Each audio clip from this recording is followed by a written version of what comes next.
Just walk away. Just walk away, and there will be an end to the horror.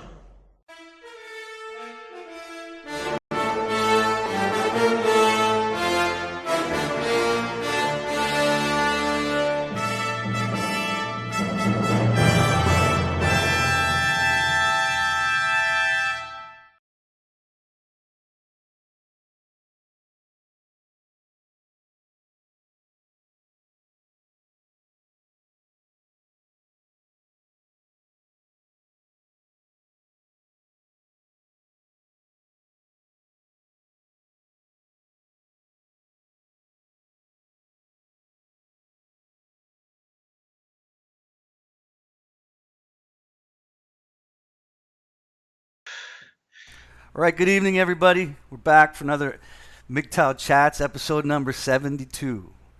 We got a lot to talk about today. Hope you guys are doing well. I see Rico. I see MGTOW Warrior. Good for being here, guys. And anyone else is in the chats. So we're going to start off with a little story. Lamprey, do you want to tell it? What it do, Ayam? What's new, bro? With me?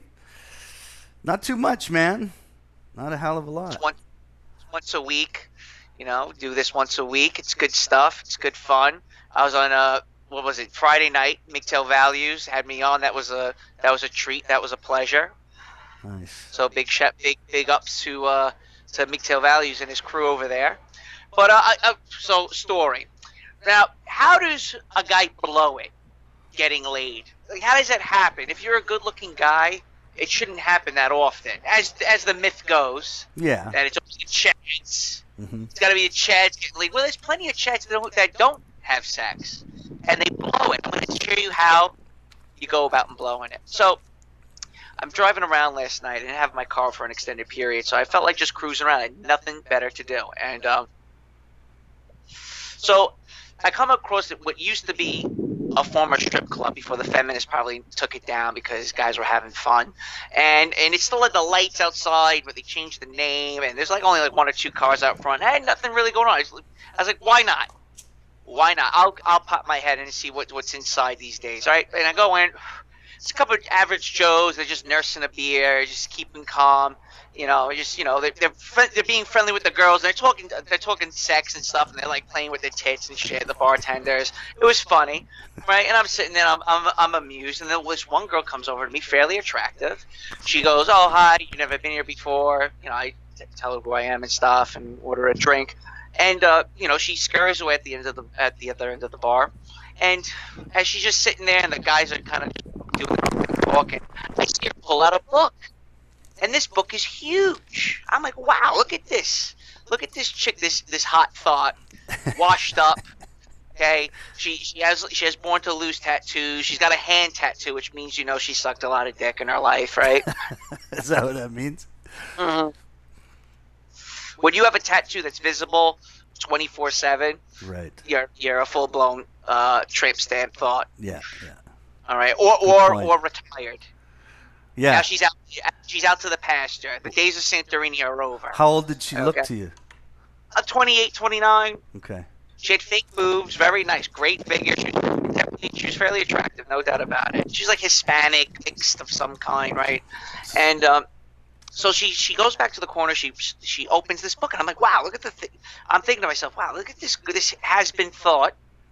Mm-hmm. Reading some serious material. Thing that had been over 500 pages, 600 pages. And I call her over. I go, hey, what are you reading over there? She goes, oh, it's a book about addiction. I'm like, okay, here we go. So she obviously is a recovering drug addict of some kind, right? Yeah. So already my alarm bells are going off, okay? And she goes, oh, it's about addiction. It's based on a true story of the author, and then I Google search the author, read a little about it. Nothing evil about what she was reading. There's no undercurrent of feminism or chopping your tits off, nothing like that. But I'm like, come here, let me take a look at the book. And I opened the book, and out of the 700 something pages, I honestly forgot the amount of pages. It was well over 500. Okay, out of all the pages, okay, each page had between 10 and 70 words.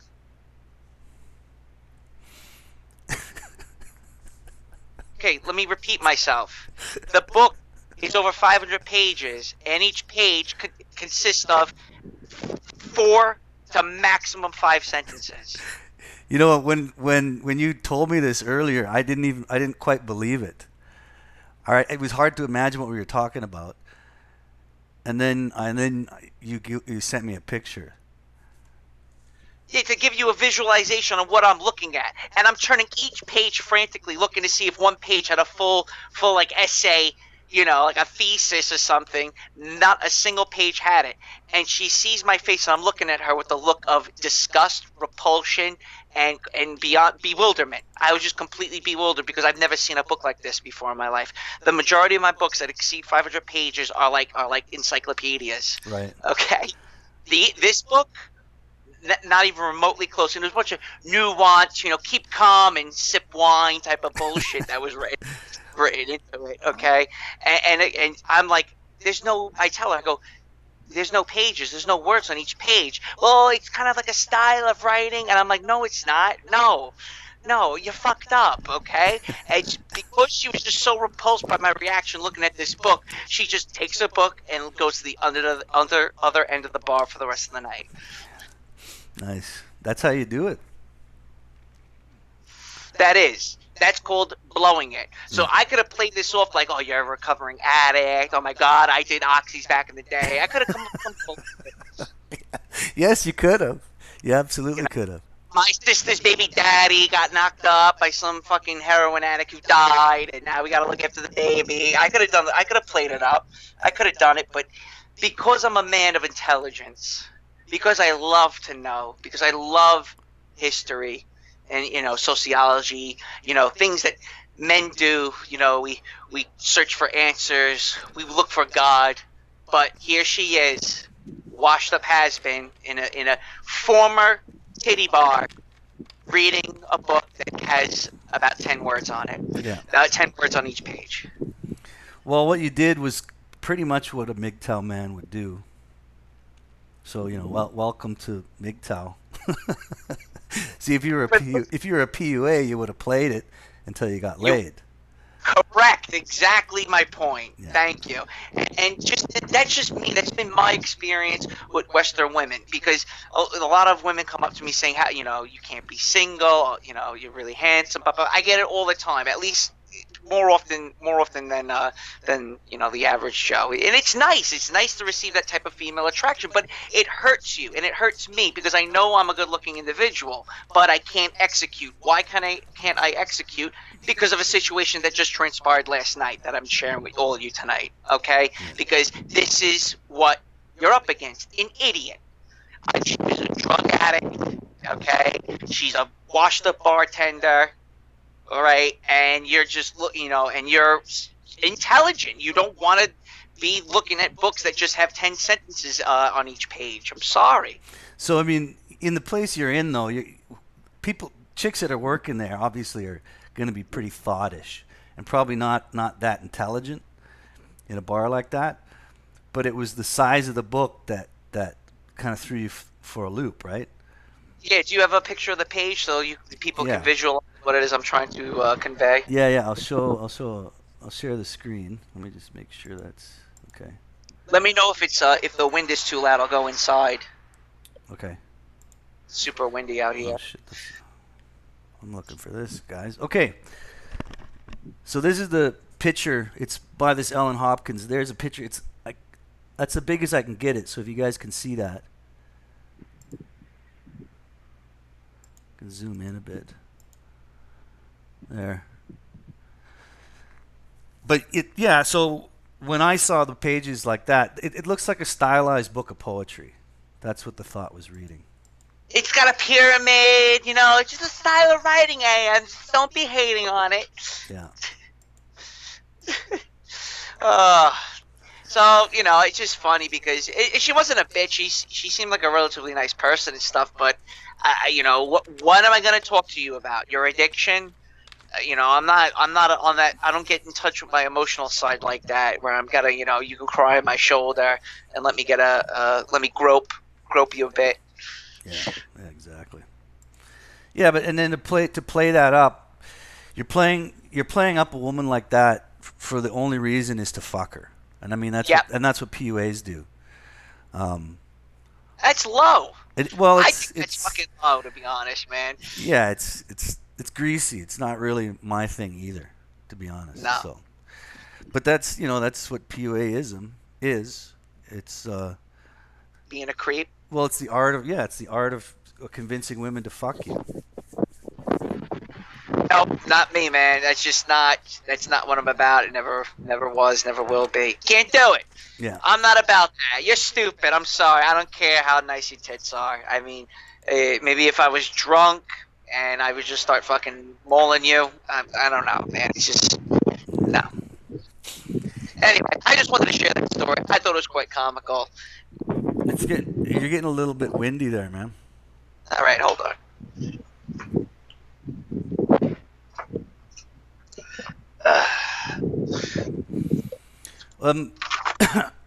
Rico Rico says, what did it matter? Personally, I've had nil good conversations with females. And that's actually an interesting topic I want to touch on for a second, is that I remember when I was younger, as far as trying to meet women that you might want to date, I found that one of the most important things that I used to think was I need to have a good conversation with this woman, right? That was kind of my attitude. Like if I'm not, I don't want to date a ditz. You know what I mean? Mm-hmm. So usually, most of the girls that I dated when I was younger, they had some sense of intelligence. I could have a good conversation with them. Those are kind of the women that I thought that's what I wanted, right? Fast forward to Asia, and a failed marriage there, and now I think, fuck, I don't care if she can't even speak my own language. As long as she's fucking... Well, let's put it to you this way, Am. If we were in Southeast Asia, she'd be a prostitute and just give her money, saying, here you go, just, Yeah, you don't need a conversation.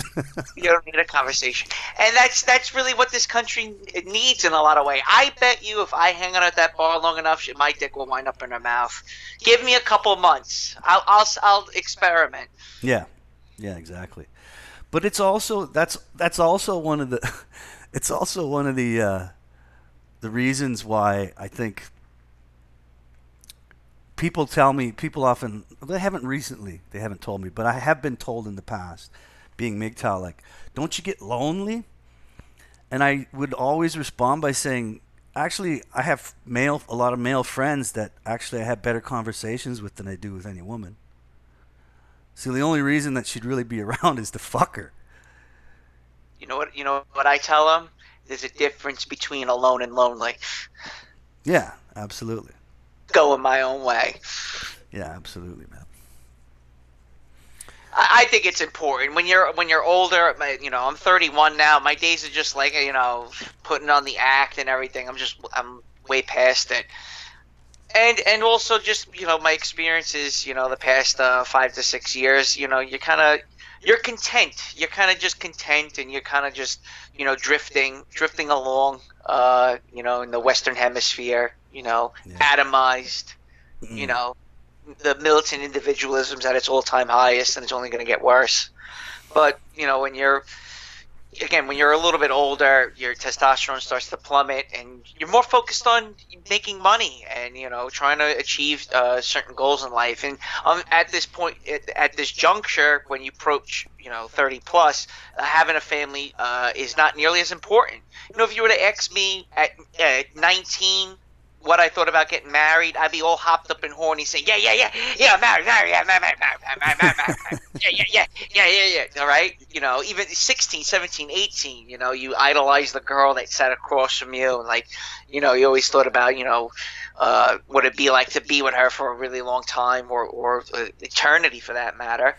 But when you're 30, you're just like, nah, there's the romance, the delicate flower, the little angel. She's dead. She's radicalized. She's chopping her tits off, and she votes Democrat. Yeah, absolutely, man. They don't exist anymore.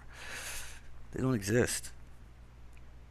And that's That's the problem. Is they've made, if you're talking marriage, they've basically made, and when I say they, I'm talking about mostly the Western governments. But what they've done is they've made even just a survivable, decent marriage unattainable. Correct. It's You're constantly under attack. You're being as a man with a family, you're constantly under attack and being challenged. And there's barbarians at the gate trying to knock down the door to your kingdom, to your peace of mind, to your tranquility. Yeah, absolutely. Hardy's in. Good to see you, Hardy. Death Kid 24 Gaming is in. But Jonathan asks, when are you coming to the Kingdom of Blunder? The Kingdom of Secrets. It's gonna be great, man. I'll be there for. I'll probably get in on Friday. Then vomit for 2 days because I got vertigo and my sleeping patterns are all fucked up. So after I recover, me and Hardy are gonna go up to Kimpong Chang. So we're going to visit my best friend in Cambodia who built himself a little house, went his own way, built himself a little bungalow in the middle of the sticks. So I'm going to go and check it out to see what he's been up to. He's always talked about living up there, so he finally went and did it. Nice. So it's about it's like a 150-kilometer trip, and then I'm going to go to Pravang and see the girl I was with for 4.5 years. She built herself a house and stuck her mother in there. She just sits in the provinces all day long, and now her sister's building her own house across the street. So like her whole family is buying up this city block, and they're all just gonna live there. So does your buddy there? Is he got what kind of a visa does he have? He's probably got a business visa, and I think they introduced the retirement visa. I'm not too sure. I have not been following the visa regulations in Cambodia, but there were talks about a retirement visa, and you can still get a business visa. All the corruption and shit. They don't really bother you unless you overstay. Right. Right. Yeah, going to Pravang. Nice, man. I love Pravang. The countryside's amazing, and that's really what I'm going for. Just do some biking on a motorcycle and just drive and take pictures. I took great pleasure out of that. That was probably my favorite, the best thing I did while I was over there. Just taking off, going for 2 or 3 days out to the sticks. You see, I can't believe how many stars you see out there, man. Oh, wow. Yeah, definitely. Oh my! I see shooting stars and stuff, and you get a huge full moon. It's cool, man. Mekong says they do have a retirement visa now. There you go. Now, prior to me moving to Cambodia, I always, my father said it to me, and a bunch of other people said, it's always going to be there. It's always going to be. You go to Cambodia when you're 70. Really? I'm going to go to Cambodia when I'm 70 when my dick can't get hard anymore. I need like rubber bands to fucking keep the blood in the tip of your dick.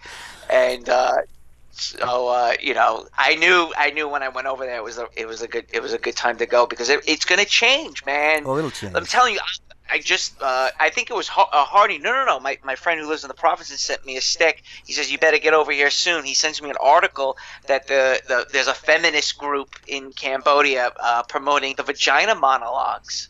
What? Yes. Yes, so all the little Cambodian women can be radicalized by Jewish feminism. When? This happened last week. Oh, last week. What the fuck? Mm-hmm. Oh, yeah. They'll get them eventually. They're gonna get them. Whatever's happening to you now, it's X amount of years behind another country. Yeah, right? Yeah. So Sweden and Canada and Australia. It's like 20 years. 20 years in the past, I'd say. Right. Correct. So like in Canada, England, Canada, like Sweden, Nordic model, and Australia. That's the long-term goal. Those countries' visions. Yeah. Where you see David Icke that just got banned. Right, so David Icke can't go to Australia anymore. Yeah. Right. Oh yeah. And they're obviously silencing people. And I sent you that article about the what is it, the Proud Boys or whatever the fuck they're Chase called. Bank, man. That's fucked up. Let me bring that up. Yeah, that is messed up, man. This is scary, dude. Is it a psyop though? Part of me thinks it's a psyop. Maybe to scare people. Maybe it's hard to say. But I was just gonna say too, like I remember the first time I went to Indonesia. That was 2002, and one of the first things, the first kind of feelings you get from it after you spend a few weeks there is that I thought I was in the 1980s. Where in Indo? Yeah. I was like, Yeah, it is. It's like in the 80s. Old DVDs. Their movies are fucking ancient. just the infrastructure, the infrastructure, the level of the infrastructure. I don't know, man. It was like stepping back in time. You know, you I sense loved it. it. Yeah. I really don't know much about Indonesia. The street life it's probably way hotter there too. I can't even imagine what the climate's like. It's gotta be horrible. It's hot all the time. It's the cities it's the big cities that I despise. But you know, the point is I think you're right about it being 20 years in the past. And so what's happening now in North America will happen to those countries in another 20 years. I mean, It's hard because of corruption. yeah, and you know, we'll get into that Chase Bank, but there's another thing too that ties into that when it comes to the difference in time periods is Saudi Arabia. We'll get into that too because there's some news about Saudi, and that's going to be the last. I think that'll be the last nation to fall. I think that'll be the hardest one to crack, man. No, there's other ones harder. We're gonna get into Yeah, it. we'll get into that.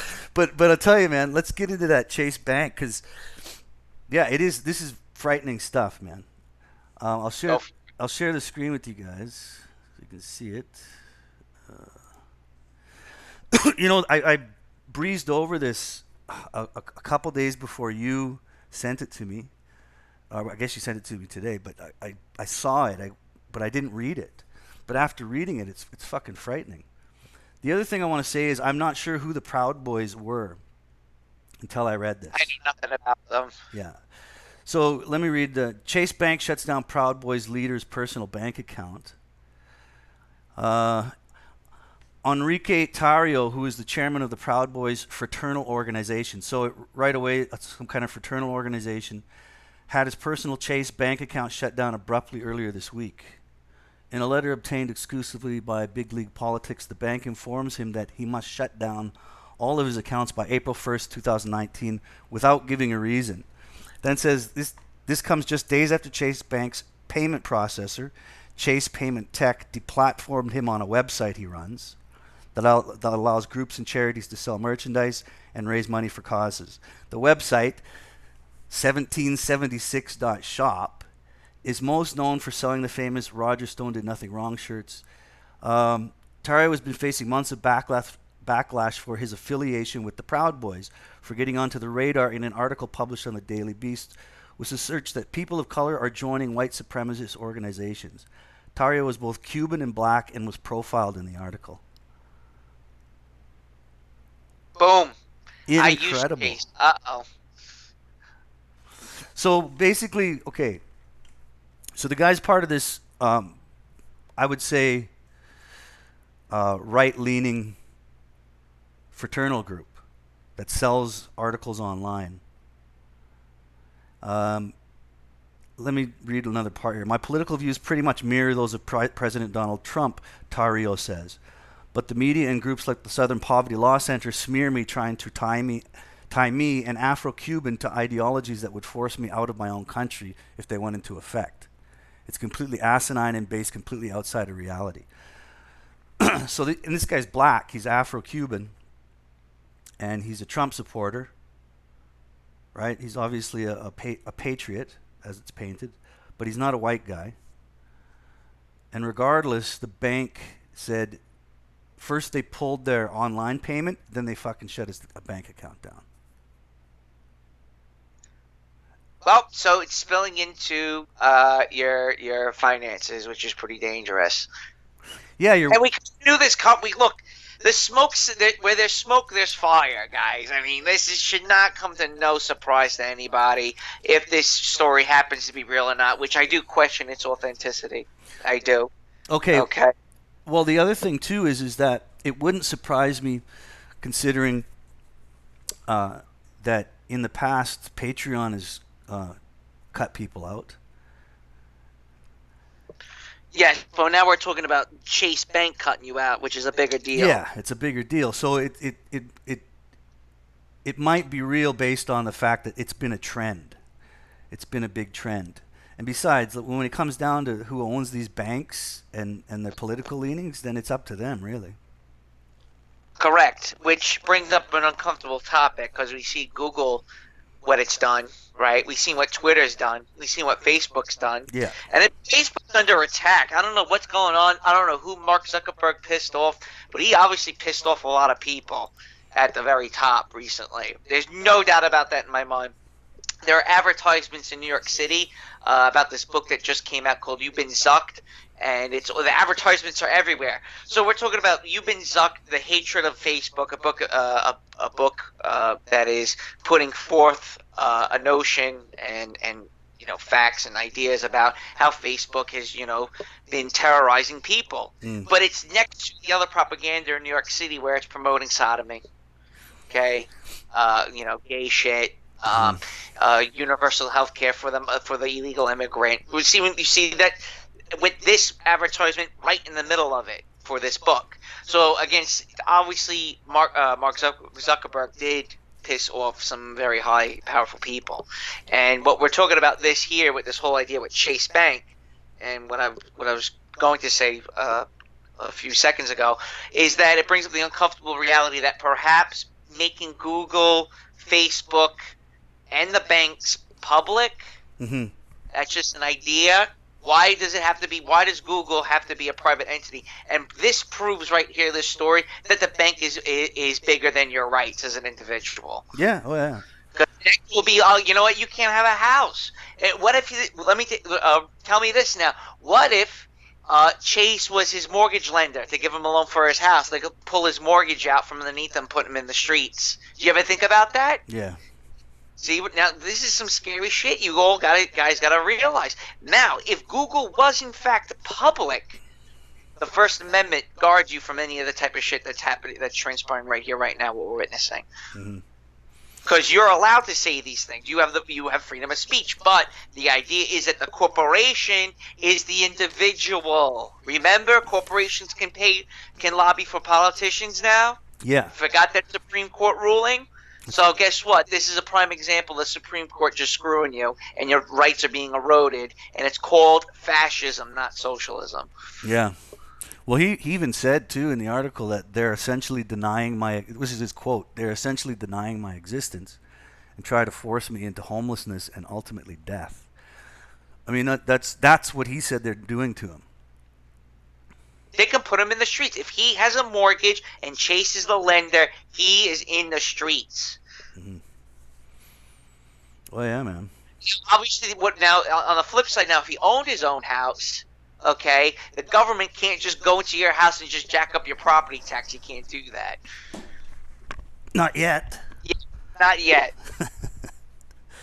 Who knows what they'll be able to do soon enough.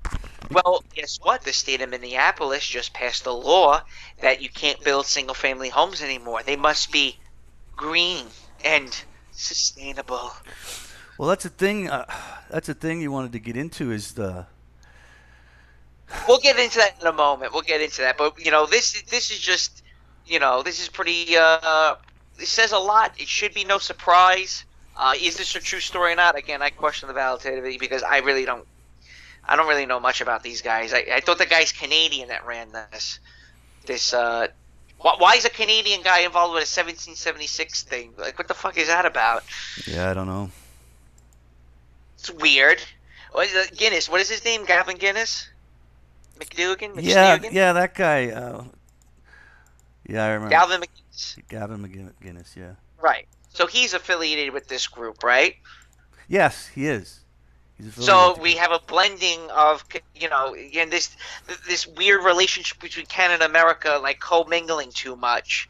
I see that a lot. Yeah, that is weird. That is weird. It is weird. So why is he involved in again, a website that's 1776? It doesn't make sense to me. I don't know. Maybe he is American because there's a lot of these kind of YouTube personalities that are, some are Canadian, some are American, but some work in America, some work in Canada. It's weird, man.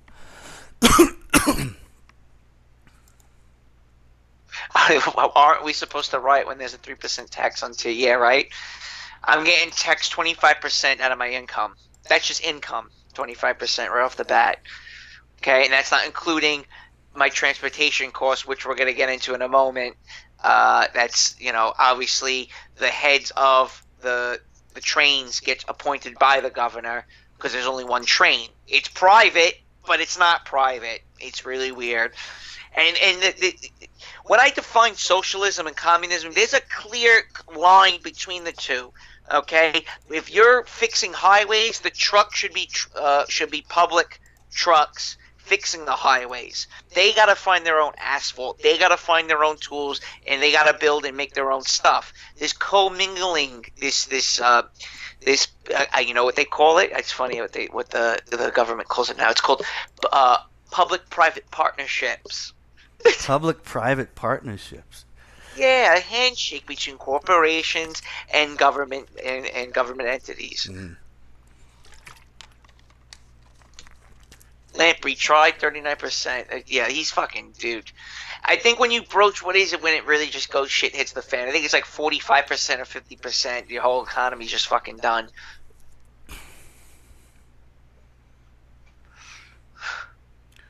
Daniel Davis is in. Bob the Monk is in. Good to see you guys. Rusky's in there too. Right on. Anyway, you were talking about it becoming a private. Making it public for the roads. No, I'm just making a point that if Google and the banks were in fact public, I think there would be probably way more oversight over these type of things that would happen, and there'd be much more public outrage, especially if something like YouTube was public. Mm-hmm. If YouTube was public, you can't ban them on hate speech. I'm sorry, it doesn't work that way. Yeah. And then each country can have their own fucking YouTube based on whatever their freedom of speech is in the law. Say Germany can't talk shit about Jews, but Americans talk about Jews. We'll block you from the censorship if you were in that own country, instead of having a private organization that doesn't pay anything in taxes do the oversighting. They right away wanted to make corporations own media outlets on the internet. I mean, that was the first drive. Pretty much any kind of social media is corporate run and corporate driven. So yeah, you're right. They can do whatever the fuck they want, and it's the same with a lot of those third-party services for people to get paid. That's how YouTube people get paid. They get through Patreon and these services. But again, corporations, man. And if they don't like what you're saying, they can just say, "Okay, no more money for you." Right. They'll just cut it off from you. And they've done it. They've already done it. Well, I was thinking about like how perhaps it's all just for profit. It's not even about your enslavement. I mean, the more time you spend looking at Facebook, the more money Facebook is making. Get off of it. Mm-hmm. Yeah, people could just stop using it. Get off of all these websites. Well, that's the point. We're stuck with Google. It's just the default. When you load your Android, Samsung phone, the first thing it's going to download is Google Drive and shit like that. So there's no avoiding that. Well, Google owns half the internet. What if Chase Banks tells Google, "Hey, open up his emails. I want to see what this guy's been writing and stuff." Oh, you see what I'm saying? Yeah, of course. Yeah, absolutely. No, it's total control, man. 100%. Yeah. I just can't wait to go back to Cambodia. I gotta figure out a way to get it back over there, man. Save my money, live like a hermit for the next 20 years, perhaps. Yeah. They already control the internet, man. They already control it. Peterson got kicked off Patreon. What's his name? Sargon of Akkad got kicked off Patreon. It'll keep happening. It'll continue to happen.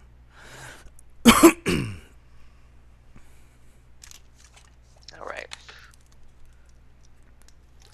You want to get into the... Let's get into the Muslims. Yallah, your girls, bro. What do you do about your girls? They're fleeing. They're fleeing your beloved Saudi Arabia. Well, that's the thing, too. That kind of ties in with how I wanted to bring this up too, is that it ties in how the countries are kind of 20 years behind. And I look at Saudi Arabia. I've never been to Saudi Arabia, so I can't speak as a person that's traveled there.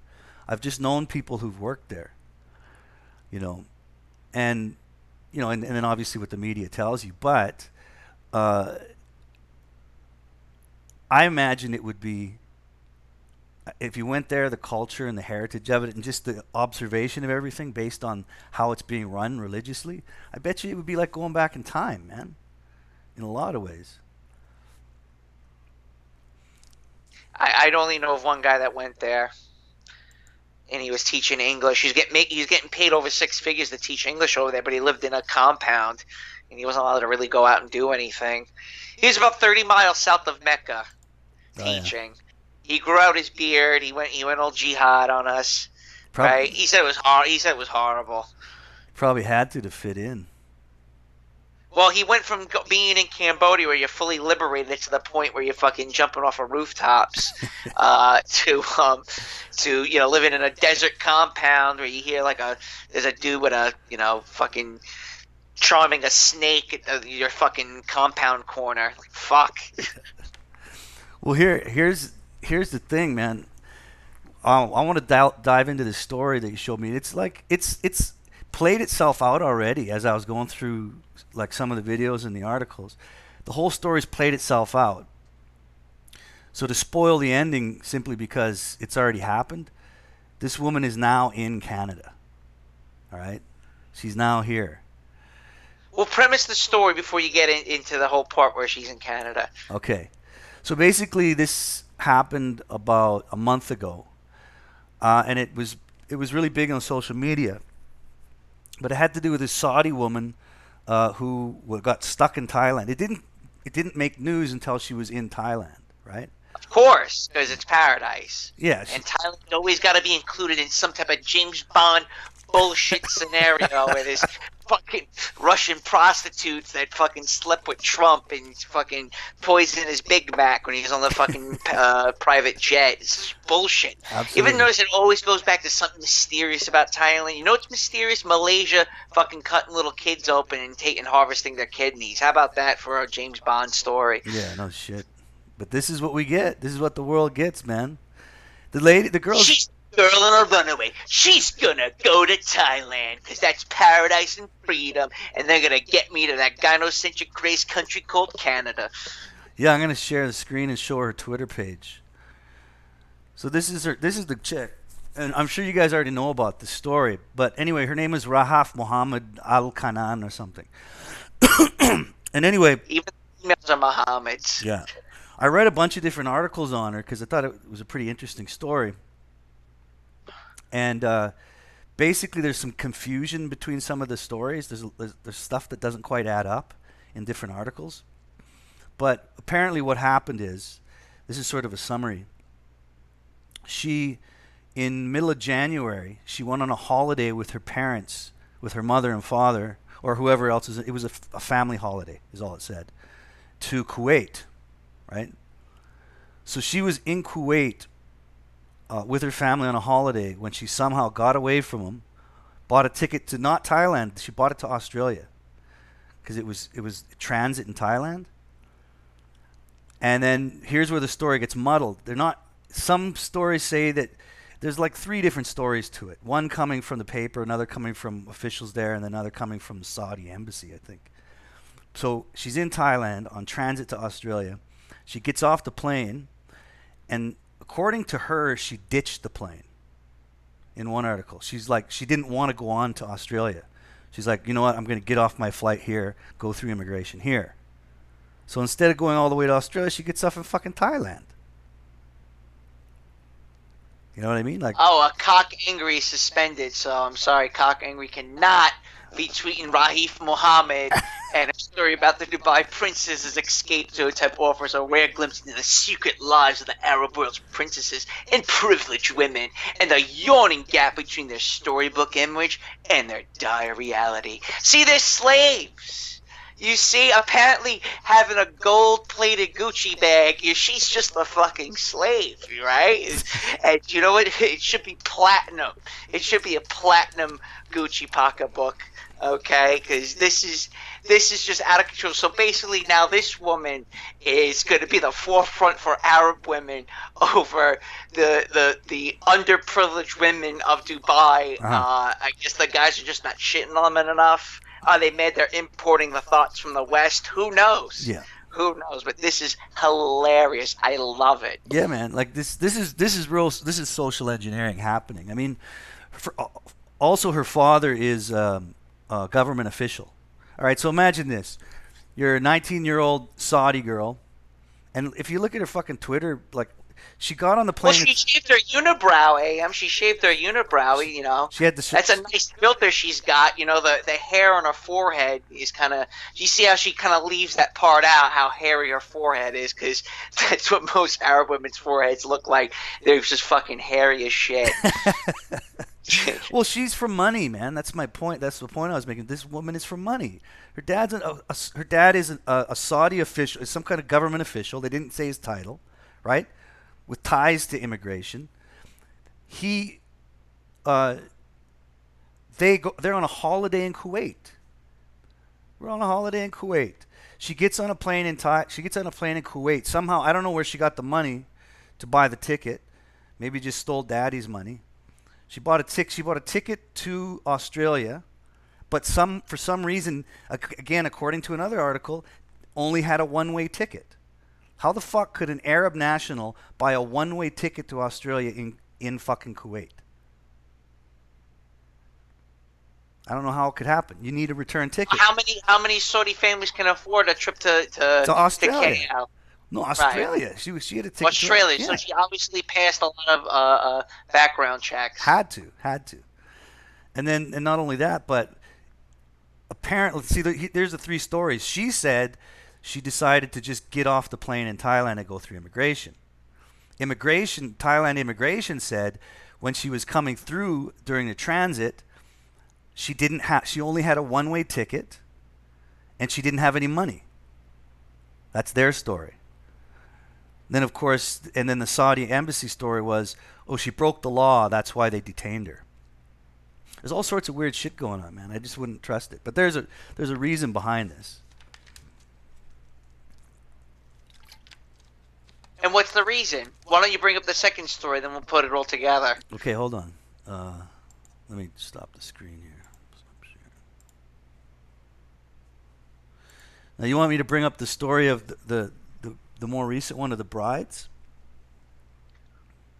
You'd either do the brides or the one I was telling you about that happened. I'll bring up that one later. The one about the chicks getting killed in Manhattan. Okay, yeah.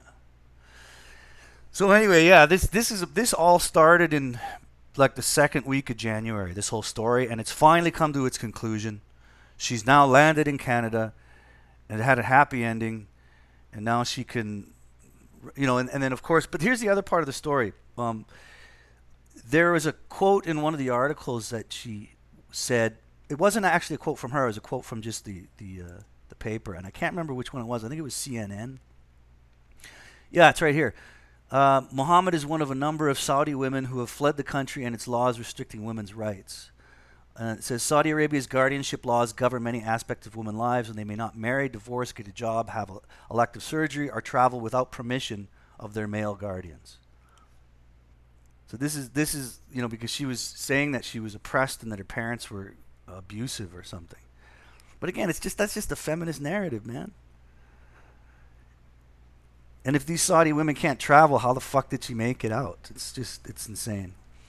But anyway, all right. So let's look at this from the bird's eye view. Let's do a drone shot of this. Okay, so we got.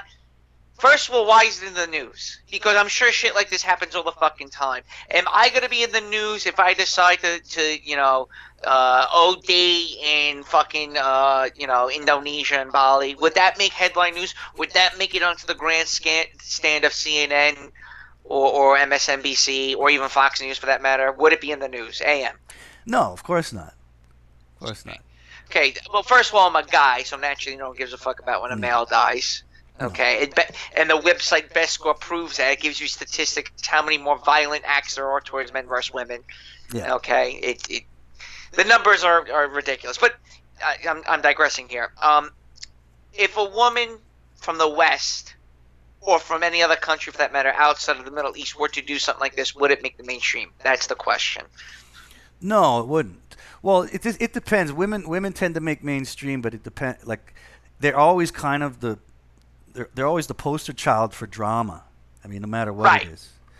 Correct. Yeah. But this time it's different. The difference is this is the Middle East, and the people that rule over this world fucking hate Islam. Fucking hate it. Yes. They hate it on such levels like you can't even imagine how much they hate it. There's no other religion they hate more in the world than the Muslim world. That's a fact. So why is this in the mainstream? Because the objective is to bring down the most orthodox country in the Middle East, which would be Saudi Arabia. Yeah, they want to take down Saudi Arabia, absolutely.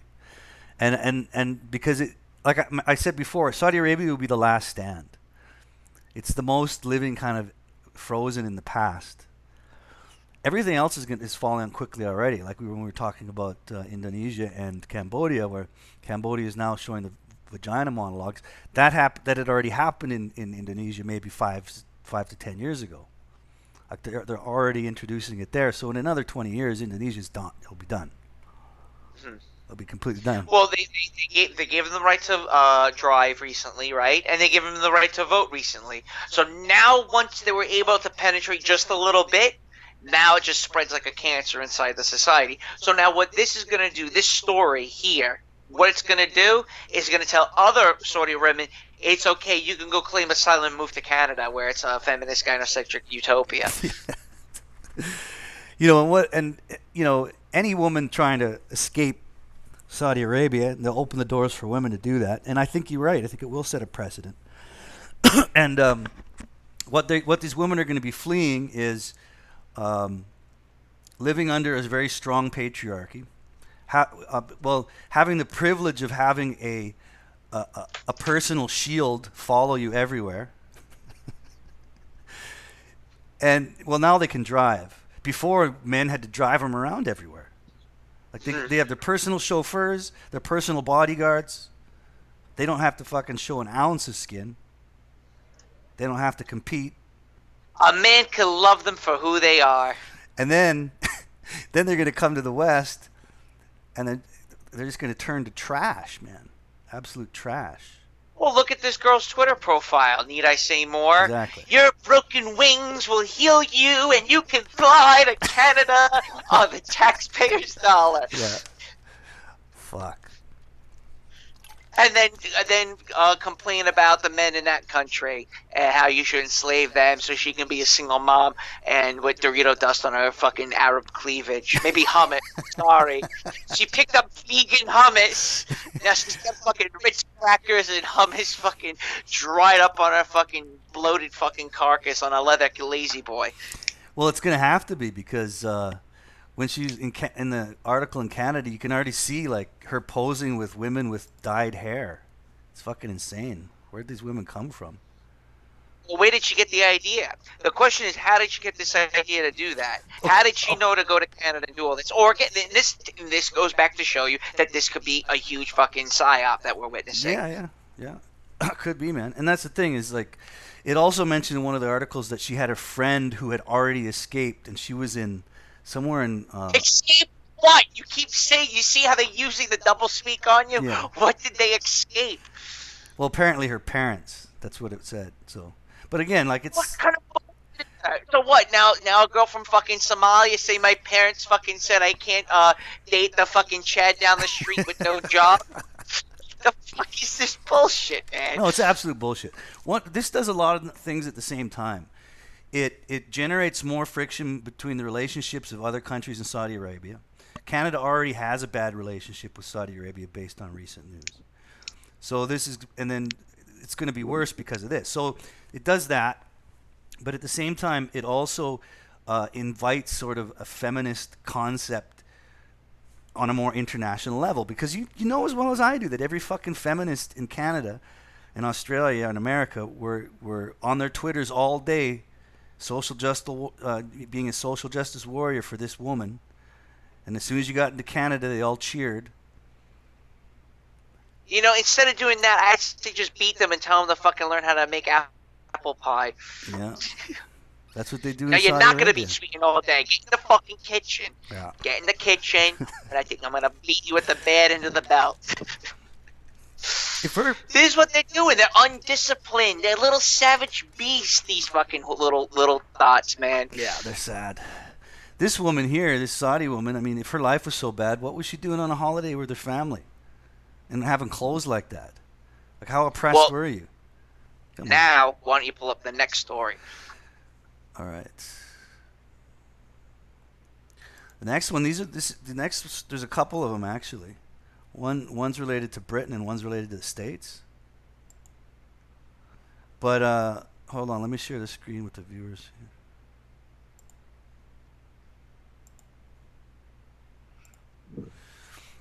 Which one should I do first, the British or the American one? It doesn't matter. Okay, we'll start with the British and then work our way home. So and again, guys, this is like just a couple days old, maybe half a week old or so, maybe a week. But anyway, so the Breitbart article says British teen doesn't regret becoming ISIS bride but wants to come home to have a baby. So this is, again, all of a sudden ISIS apparently is falling apart. And we've got women coming from Saudi Arabia to escape their parents. We've got women who left and now are coming back. This is no accident. But anyway, it says one of the 3 schoolgirls who flew from London in 2015 to join the Islamic State in Syria had become a so-called jihadi bride, has reemerged in a refugee camp and wants to return to the United Kingdom to give birth. So she's apparently pregnant. Apparently she's pregnant. And apparently she's pregnant, but in the what was it, the BBC video? Or no, it wasn't BBC, it was CBS 17 that got the exclusive. Hold on here. Desperate to return home after giving birth, but as Gwen Baumgartner reports, the case is sparking debate all over the world. This is funny because I'll probably get a copyright. Look at first. There's these 2 women walking completely covered because they're still in Syria, and somehow these guys got in to interview them. And this woman's carrying this thing. You can't tell what's in it. Through a refugee camp in Syria just days supposed to be after a baby. giving birth. It's a boy. So here she must have just given birth, where she was 9 months when the article was written. But my point is I think this is all part of the same thing, man.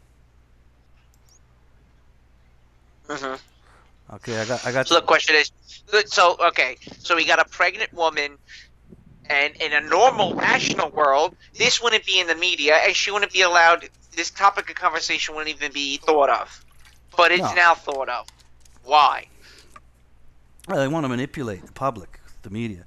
Media's been alive for a long, long time. It's an illusion. And this is just more and more of it. I mean, a lot of people are hell-bent on believing these stories are real, but,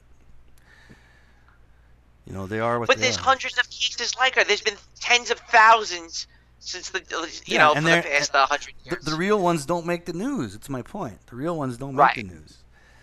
Because it needs to be in a controlled environment where they can script it and have people and edit it how they want to edit it, script it how they want to script it. But anyway, the woman got refused. So England said, no, you're not coming back. Oh, so she'll just go to Germany instead now. Yeah, who knows? Germany, Italy, Greece, wherever they're going into. But the other article is it happened here in America too. So somehow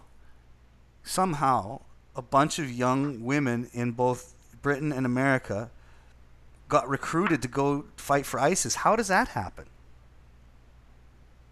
Well, they were radicalized on YouTube, and through YouTube you find out the jihadist group's Facebook page, where again YouTube, Google, and Facebook help promote the killing of a 500,000 people. Never forget that there's blood on YouTube, on Google, and Facebook's hands. There's no question about it.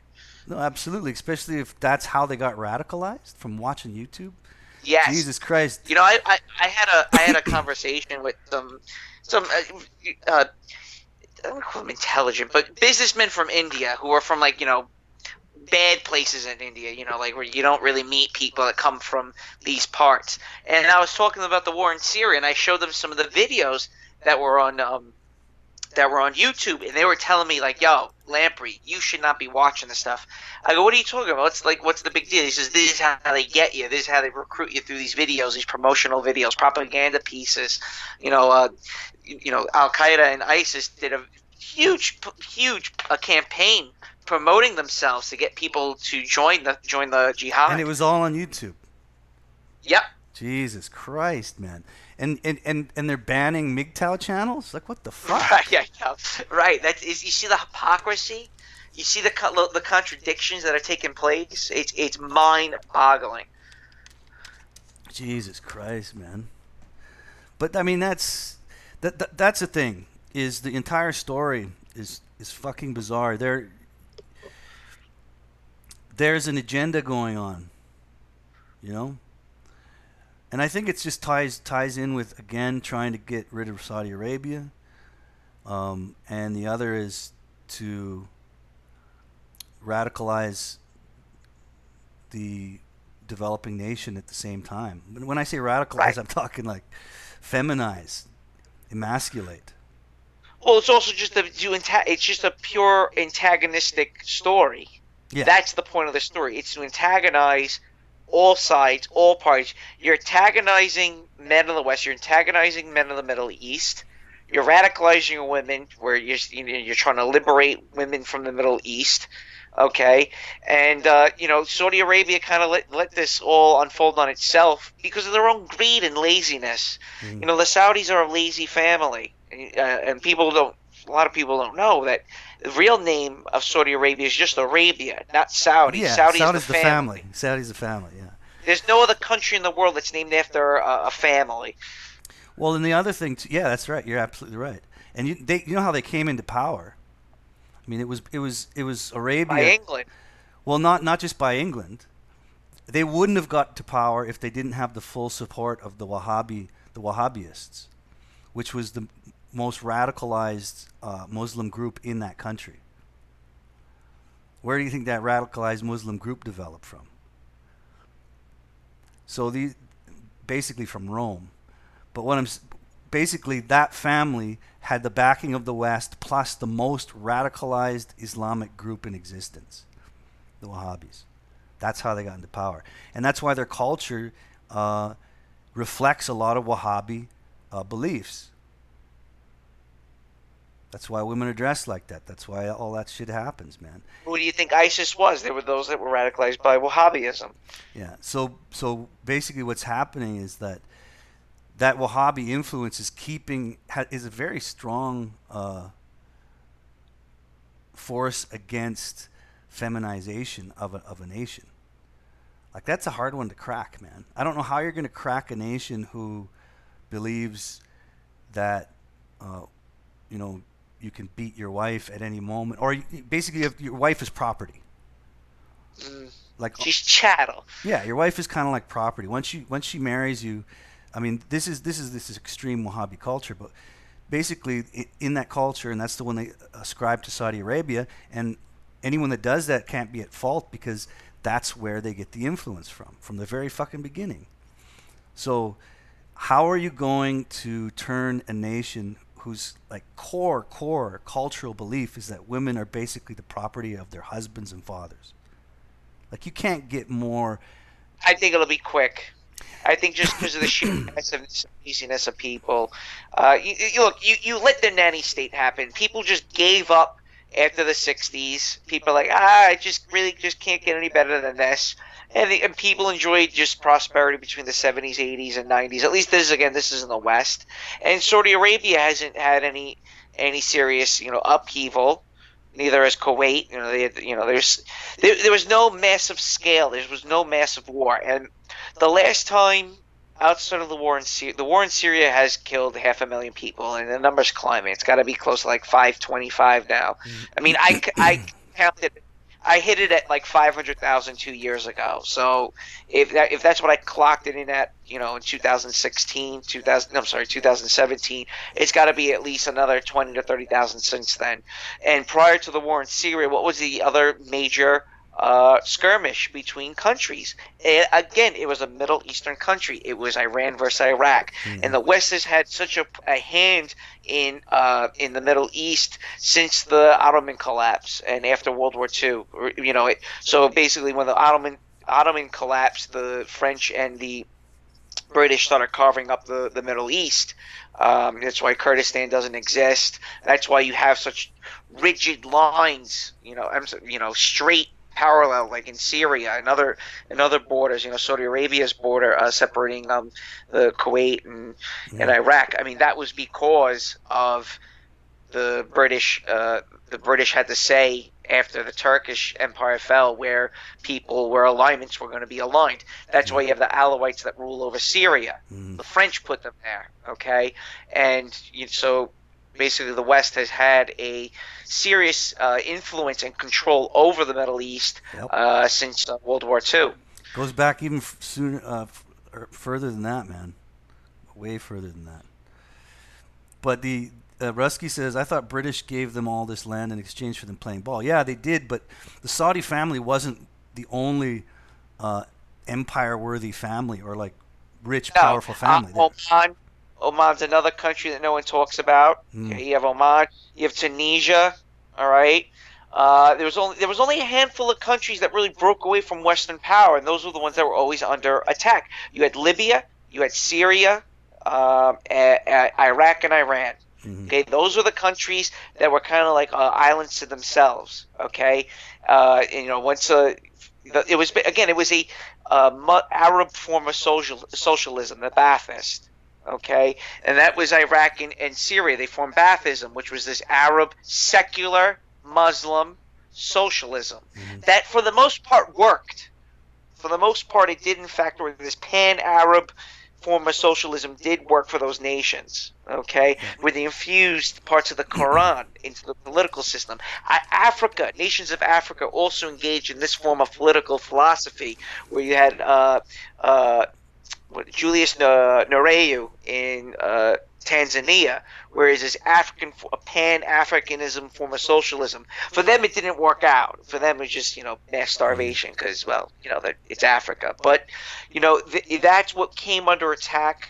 This Arab socialism came under attack in 1991, where they attacked Iraq, which was already weak from being in a war that cost millions of lives between Iran and war between Iran and Iraq.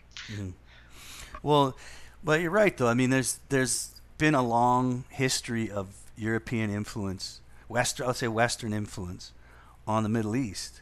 Very long history, man. And it's the 20th century. It wasn't before the 20th century. The Turks ruled over it, and that was because of the fall of the Byzantine Empire, which was the last of Rome. So Turkey was able to be the big shot on the block for a very long time. I mean, they ruled over the Arabs. Turkey is still the strongest country in that region of the world. They're much more industrial. They have way more Western influence on them as far as their creativity goes. They're not as diehard, Quran readers, where women, don't have to wear a burqa and stuff. And Syria was like that also. Yeah. And Turkey is at the moment an island to itself now, because both the EU and the Muslim world has completely abandoned it. And Russia doesn't get along with Turkey. They haven't gotten along for hundreds of years, these two nations. So Turkey is floating by itself, and the West is radicalizing the Kurds to cause upheaval in Kurdistan. Yeah. That's the situation now, right now in Turkey. So it's a huge war game.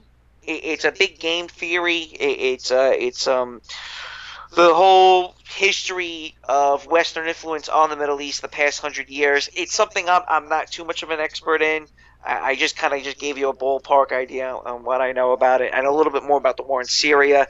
But, Donald Rumsfeld has played all the neocons. Okay, then you have the Ayatollah, right, the fall of the Shah. Then you had the USS Liberty incident where we're supposed to get dragged into war with Egypt. And, then you have the bomb of Libya. You have our ongoing war in Yemen. You have the war in Afghanistan. I mean, this is just a huge fucking war board, and it takes a lot to take a step back and really analyze it. No, you're absolutely right, man. Especially in the last 100 years. I just wanted to go back and answer that question of Rusky's. He said that he says they thought the British gave them the land in exchange for them playing ball. All I wanted to just quickly mention on that is that the Saudi family wasn't the only family in Saudi Arabia that had power and money. They had to compete with other families to earn the role of their family title on the land. Of course, the British were there, but the reason why the Saudis won is because they had made a pact with the Wahhabis. And with the Wahhabis behind them, the other families backed off. That's how Saudi came to power. So, and that's... So wait, the Wahhabis are another family? No, they're not a family, man. They're like a tribe. They're a religious... They're a religious group. They're a religious group. They're like the ISIS of the 1930s. Who backed the Saudis? Yes, they backed the Saudis. Yeah, that makes sense. And they had so much influence at the time in the country that as soon as they backed the Saudis, everyone else backed down.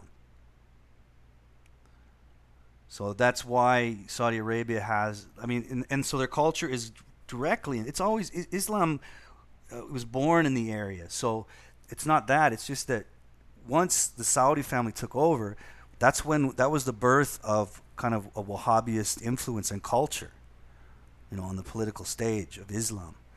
And it was soon after that, because give them a decade, 2 decades to make profit off the oil. And once that happened, then they're going back to other Muslim countries and slowly radicalizing them.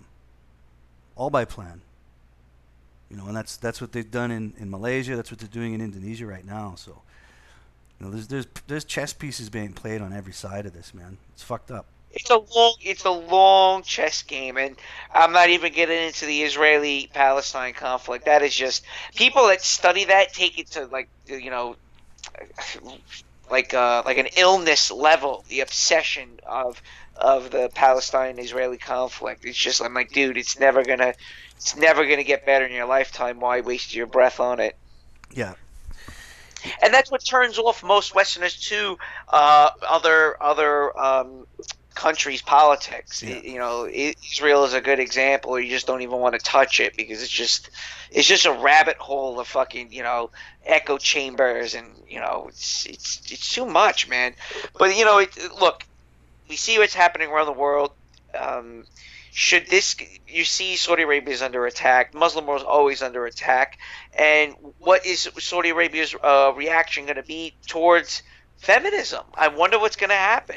Will they back down? Will the men back down? You see the poor men in India aren't backing down to the women entering, holy shrines and temples, half naked, chopping off their tits, embracing abortion. Yeah, well, it's I don't know, man. I think it would be hard. I think it'd be very difficult to convince this Wahhabi culture that now women can walk around in a bikini, and now they're independent and they don't need a male to be with them, and she's not your property and she can divorce you whenever she wants. I really doubt that's gonna fucking happen, man. And I bet you right now it'll happen in a lifetime. Yeah, I doubt it. Look, you see the speed of feminism, man. You're missing the speed. This is going hyperbolic speed around the world. This feminism, man. Yeah. Well, it's taken out The countries. internet's doing it. Well, here, for example, in Indonesia, which is it's a very Muslim country, but they're not radical. Like they're much more. What was the word you used? Well, it's more Asian influence. Yeah, they have their own Asian culture as a part of the influence of the religion, right? So it's a little different, but they're still Muslim. But the thing about the Southeast Asians is the men are kind of effeminate anyway. They're kind of pushovers, and the women it's very female dominated in a lot of those Southeast Asian countries.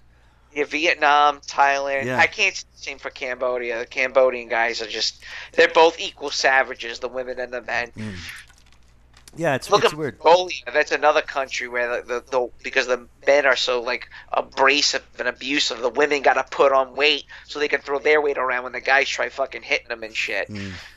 Mekong makes a good point. He says, I agree with Ayam. It can only happen if the men allow it. And that's true. That's true in the very basic sense of the word. If the men don't allow it, it won't happen.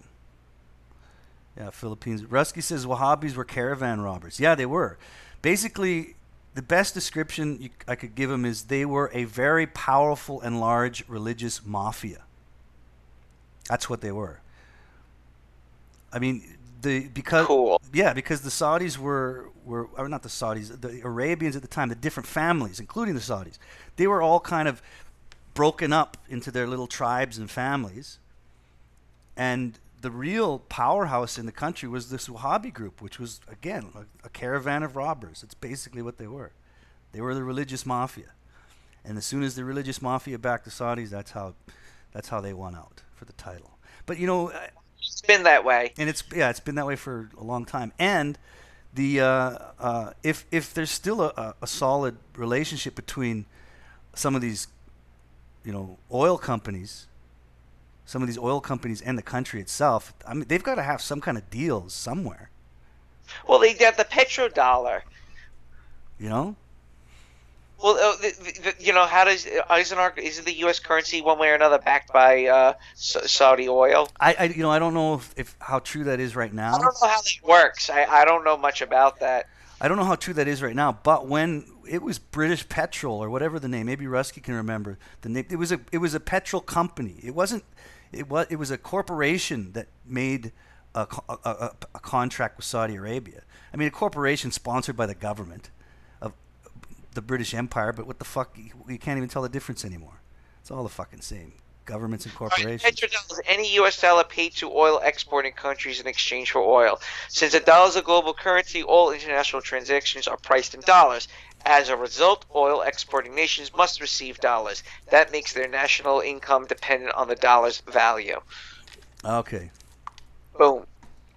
Well, and because of that, there's got to be some kind of, if they're not going to make a country like Saudi Arabia collapse if it's going to affect their dollar. They're not going to do it. Mm-hmm. So I don't know, man. I don't know if feminism. Well, you see, Dubai sprung out of Saudi Arabia. Qatar. How old are these nations? I mean, Qatar can't be that old. No, there are a lot of new nations, yeah. Right. And so what happened? Well, they're a lot more. What's the word? They're a lot more. I want to say secular, but just a little less conservative than Saudi Arabia. The ethnic group is only 12% Qatari and 88.4% non-Qatari. So the people living in Qatar aren't even. They're not even from there. They're not even from there. Which, you know, when you have an outpost within, you know, your kind of like your area, your sphere of influence, which is Saudi Arabia, be 90% foreign. I mean, that's you're asking for trouble right there. I mean, because Qatar shouldn't even exist as a nation, as far as I'm concerned. It should fall under the Arab Peninsula. Yeah, well, a lot of those places are like that. I knew a lot of people that worked there because of being in Indonesia, and you know they exploit a lot of the Southeast Asians over there for labor. They'll take their passports and hold on to them, not give them back. Okay, so Qatar's been a nation as long as Saudi Arabia. Okay, I thought actually it was a newer country than that. What about UAE? That's got to be a new one, right? Yeah, that's new. Silly. That's got me curious about this. Red Pill Millennial says, I think he's talking about the Philippines. Women manage the money. He's absolutely right. That's another thing. And same with Indonesia, same as Malaysia. A lot of those Southeast Asian countries, the women manage the money. And ultimately have the most power in the house. Yeah, well, I was trying to sell a house today, and the wife, who's not putting this money up, was the one giving me a hard time. The husband said nothing. I see it all the time at open houses. The women are in full-blown control of the purchase of the house. Yeah. It's fucking insane. And they're not paying for it. Right. Look, I mean, these countries are unsustainable. UAE, Qatar, Kuwait. You know, if there was an economic collapse, these places will be back to dust. Yes. They'll be sand. They'll be sand, man. Mm-hmm. Oh yeah, man. Population just is exploding. Wow, look at this. Holy shit. Wild. Yeah. He's like, even if the woman is a housewife. Yeah, I know. A lot of Southeast Asian women. Well, it depends on where you go. It depends on the area, but it's not uncommon to see a woman be a housewife and maybe have a side job of like. Yeah, they all work. Yeah. They all, fish and shit at the market. Traditionally and usually in the countryside, the guy goes and catch the fish. He brings it to the market. The wife sells it on the market, and it works. That's how it is. It's not the guy is the man and she's home. Fucking baking a turkey or some shit. It doesn't work that way. It only worked that way for a brief time in history. Prior to that, it was just you had to work together to get shit done. And it was usually for the house. So the guy would go out, he'd be the hunter, and the woman is the gatherer selling the shit on the market. Yeah. Yeah, they're not just cleaning up a house, that's for sure. The concept of the nuclear family is a new phenomenon, and a lot of these trad cons are fucking pine over it. I'm like, that's not fucking reality. Fucking retards. Mm. Well, I mean, Can't stand it. The worst, 1955. Think about you're rebuilding half the world. Think about women today, just feminized women of this generation, and the recent generations. They honestly to be a housewife. If they chose to be a housewife, what the fuck would they do? Seriously, what would they do? They would just rack up the credit card. Exactly. There's nothing to do. Everything's automated. They don't have to do a fucking thing. My best friend's wife doesn't have to work. Sovereign's wife doesn't have to work. She doesn't have to work. Sovereign makes enough money for her to sit home. But you know what happens when she sat home? He became the job. What does that mean? Oh, yeah. Is that she's nothing better to do, but is call you, ask what you're doing, when you coming home. And spend your money. Money and ask you a million fucking questions about your day and scrutinizing your day, then asking you about your job, and she's going to start telling you that she knows more about your job than you do, okay? This is how it happens, is all they're thinking about is you all day. Some people call that love. I call it fucking creepy. And now she's working? Now she's working? He opened her own business. Okay, so now she's working. So what the next logical step would be for her to have an affair with somebody and then their marriage to fall apart. Right. Well, she's an immigrant and diehard Catholic. She ain't going anywhere. It's never gonna happen. It's so bad in her. Oh my God, you have no idea. You want to talk about religious? You want a stay-home wife? I'm gonna tell you what a stay-home wife is like. Okay, she's gonna probably be ultra religious. So every time I go into Sovereign's house, there's candles and monks chanting and shit and fucking I'm like,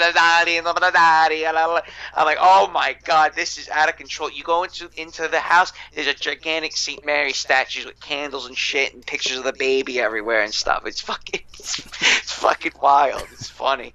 She prays to the rosary when she's washing dishes. Speaks English. She's very educated, but she's an immigrant, and that's the only. Listen, I'm gonna be honest with you, Ayam. Okay, let me sip my. I'm sipping some double black Johnny Walker right now. Hold up. Okay.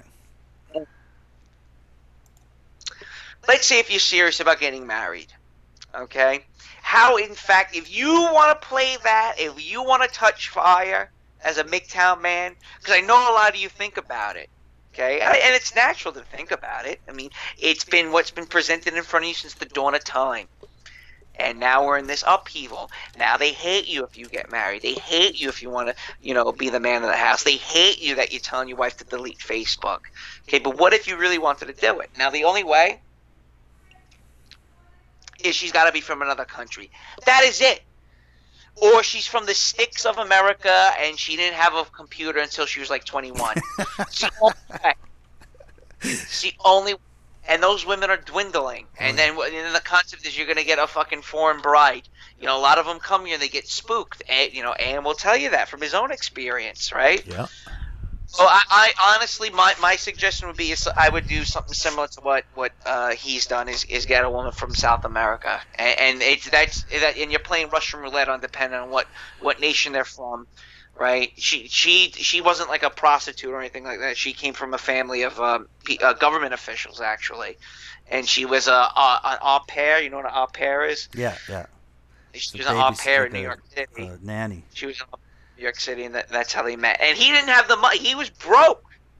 He was broke. Don't kid yourself. So here's this very attractive woman from Brazil. You think she'd be monkey branching and hypergamy float bullshit, but she wound up sleeping in his stepmother's basement for years when they were married. So it's pretty funny. Sometimes it does work out. Is what I'm saying. How old is she now? 34. 34. She's older than him. He's 31. We'll see. We'll see. Yeah, right. Well, see, you're Sovereign is like, he's not even he's a blue pillar. Absolutely. Yes. Well, he's married, so of course, if he's married and the marriage is stable, you're going to be in blue pill mode, correct? Yeah, man, you'd have to be. Mm-hmm. But I mean, like, that really wears on somebody, man. Well, she has all her needs and wants. They're on vacation right now. Mm-hmm. They went on a cruise. They go on cruises every like 3 or 4 months. And then if he gets pissed off at her, and he's sick of her, here's a plane ticket. Go be with your mother in Brazil, which is a huge plus. Oh my God. He gets a lot of relief when she leaves for like 2 or 3 months, and that really helps out a lot, because every time he gets like fucking frustrated with her, he says, "Just go, leave with your mother and pick coconuts out of the tree with your feet, fucking dig back." No, we'll see what happens with that, man. Well, you never know, right?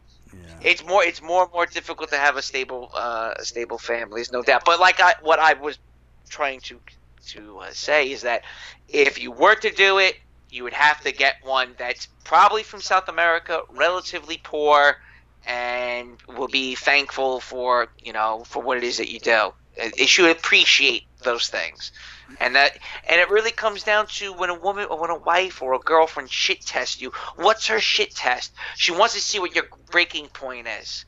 And if you keep falling back on breaking points, on your red line, she won't respect you, she'll cheat on you, and she'll leave you. So like a level 3 MGTOW.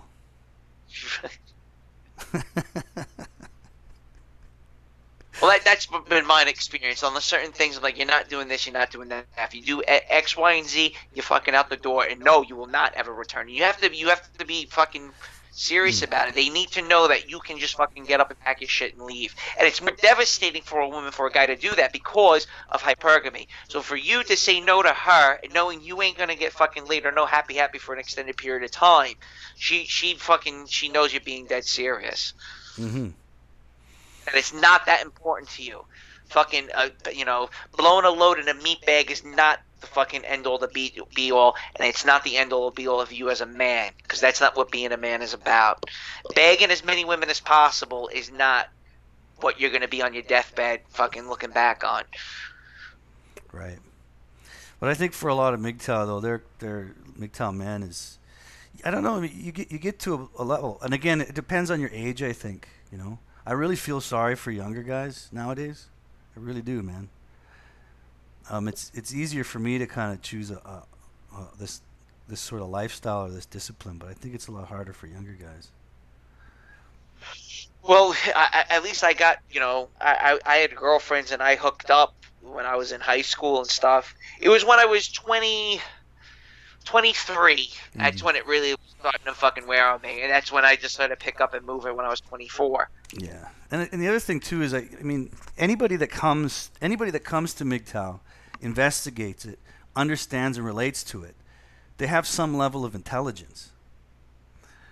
So which is good. That means something bad happened to you. Huh? So there's a big sphere within MGTOW. You got guys that are divorced. Even guys who claim they're MGTOW and they're married. I don't know how that works. Yeah, it doesn't. But that's no. That's where I draw the line. You're married. You No. have kids. You can't be. No. Having a kid's one thing. Yeah. Being a single father's another. That gives you 5 stars as far as I'm concerned. Well, here's the thing: You're is this a is joint chief of staff MGTOW if you're a single father. well, that's what I mean. If you're young, right? If you're like 20, early mid 20s, and you experience something at that young age, and then find MGTOW and understand it, like you're not a fucking you're not a fucking stupid Chad. Like you have a level of mind, you have a level of capacity, you have some critical thinking skills, man. You have to. I mean, Well, we had a 15-year-old listening to us. really? Yeah, remember? Oh, Was yeah. it like MGTOW Morbid or something? There was a 15-year-old fucking trolling in the comment section. Like, what the fuck? Yeah, that's weird. I don't know about that. Well, for me, when I was, I knew women were strange because, when I was 10 years old, there was these 2 girls that lived down the block from me, and they would come over, with their cousins and shit, and we all went to school together, and they would, we'd play on the front yard or go in the swimming pool. They had a swimming pool, so we'd run across the street, go jump in each other's swimming pools. It was fun shit when you're 10 years old, right? Mm-hmm. And they started abusing me. They started making fun of me and calling me names, and I'm like, what the fuck is going on? And they kept doing it over and over and over again. And one day I just lashed out. I go, why do you keep abusing me? Why do you keep making fun of me? And then one turns red in the face, and the other one goes, because she likes you, and they run away. When you're a kid, yeah. How old were you? 10. 10, yeah. That's horrible. That's horrible. Right, but and you see that, and you're just, that's your first experience with the opposite sex on that level. Instead of just playing around being kids, there's a different appendage to you being friends. Yeah. And the appendage was that she liked me. There's no way for her to explain that she likes me, so she just teases me. Well, how old was the girl? Do you remember? Was 11. She was 11. So I know. Older. I remember. Yeah, she was 1 year older. So I was in 4th and she was in 5th. Right. Because that's the thing. That's the thing too that I've noticed. I've mentioned this before, but just based on what you said, I've noticed that a lot of guys in today's society have that experience around those ages because they mix boys and girls in the same classes at that age, and I believe they should not be in the same classes.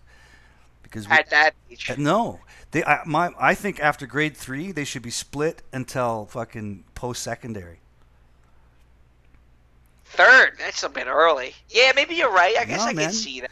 Because I thought you were blanket banning. I'm not completely against them being separate for that long. Yeah, no. Like I'd say grade 3, grade 4 ish, but it has to be cut off. When did they get back together? Post-secondary.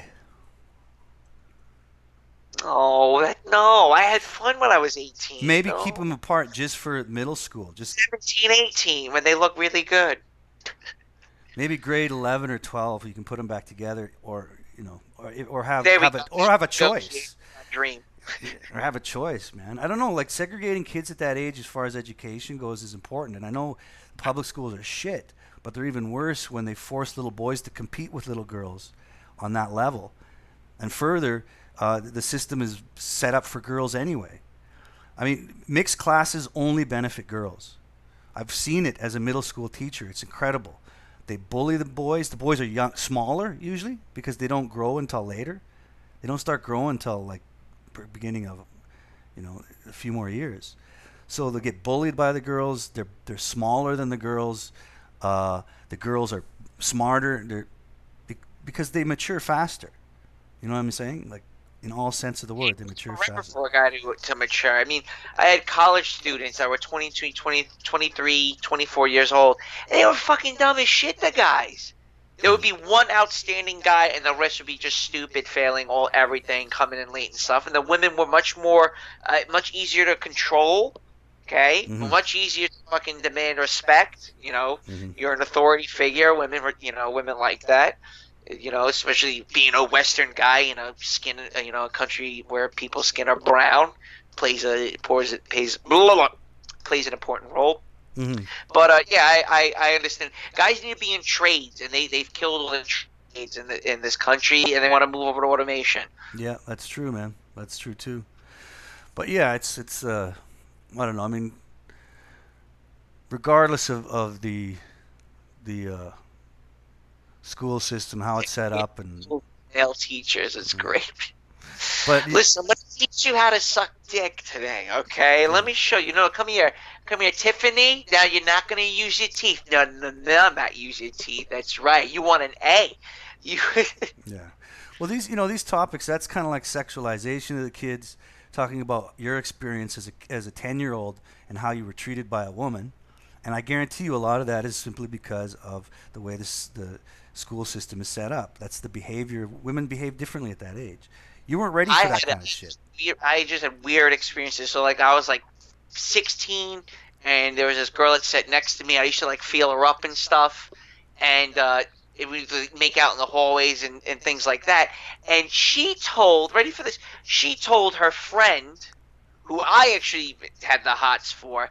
The friend told the school principal on me, and I got called into the office over me kissing and feeling up a chick that I was kind of seeing, I guess.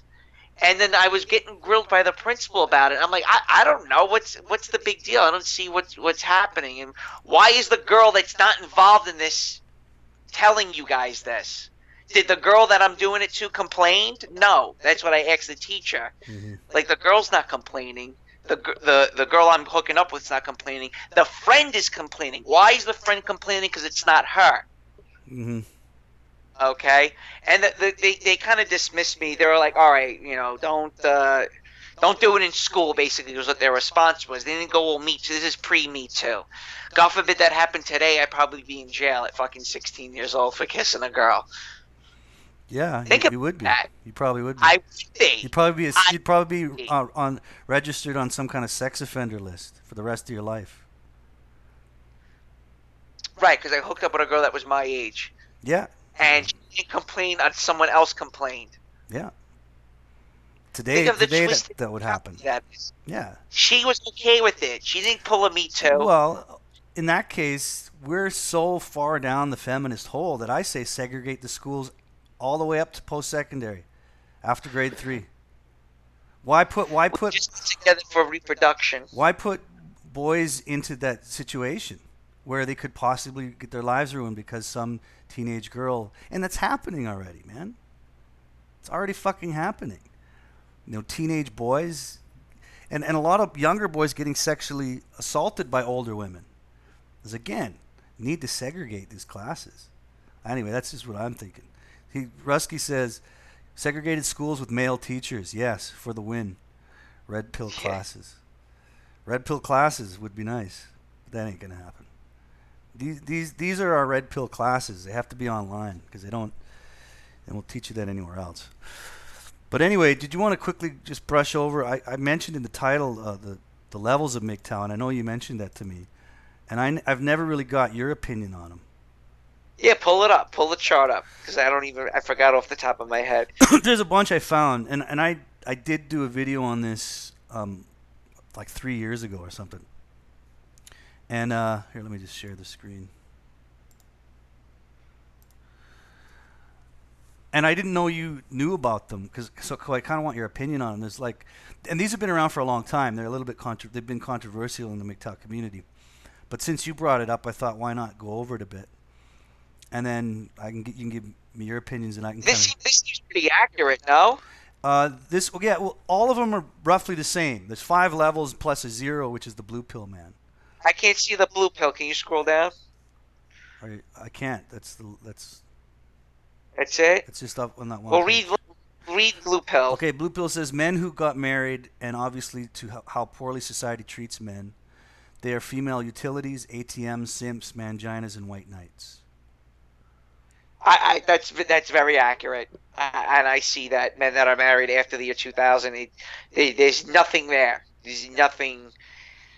I don't know what you're doing with her. It seems pointless other than having a child, I guess, and the chances of her taking that child are super high. Yeah. You're battling the macro. You're battling Facebook. You're battling Netflix. You're battling the fact that she's now working and getting hit on at the office. You don't really know what she's up to. Okay? you're too busy at work to really pay attention to your marriage because you're trying to provide her an unsustainable lifestyle, which is champagne on the beach and Instagram and what she eats on her days off. So, yeah, I don't. Like I said, if I were to actually even contemplate getting married, because I'm not going to say I'm not getting married. I'm not that level. We'll get into what my level is in a moment, but I'm not at that level where I'm going to write it off altogether. Like I said, at this point in time, American white girl is out. Yeah. She's so out, I cannot even think about that. Well, But not I'll only go from South America. But hold on a second.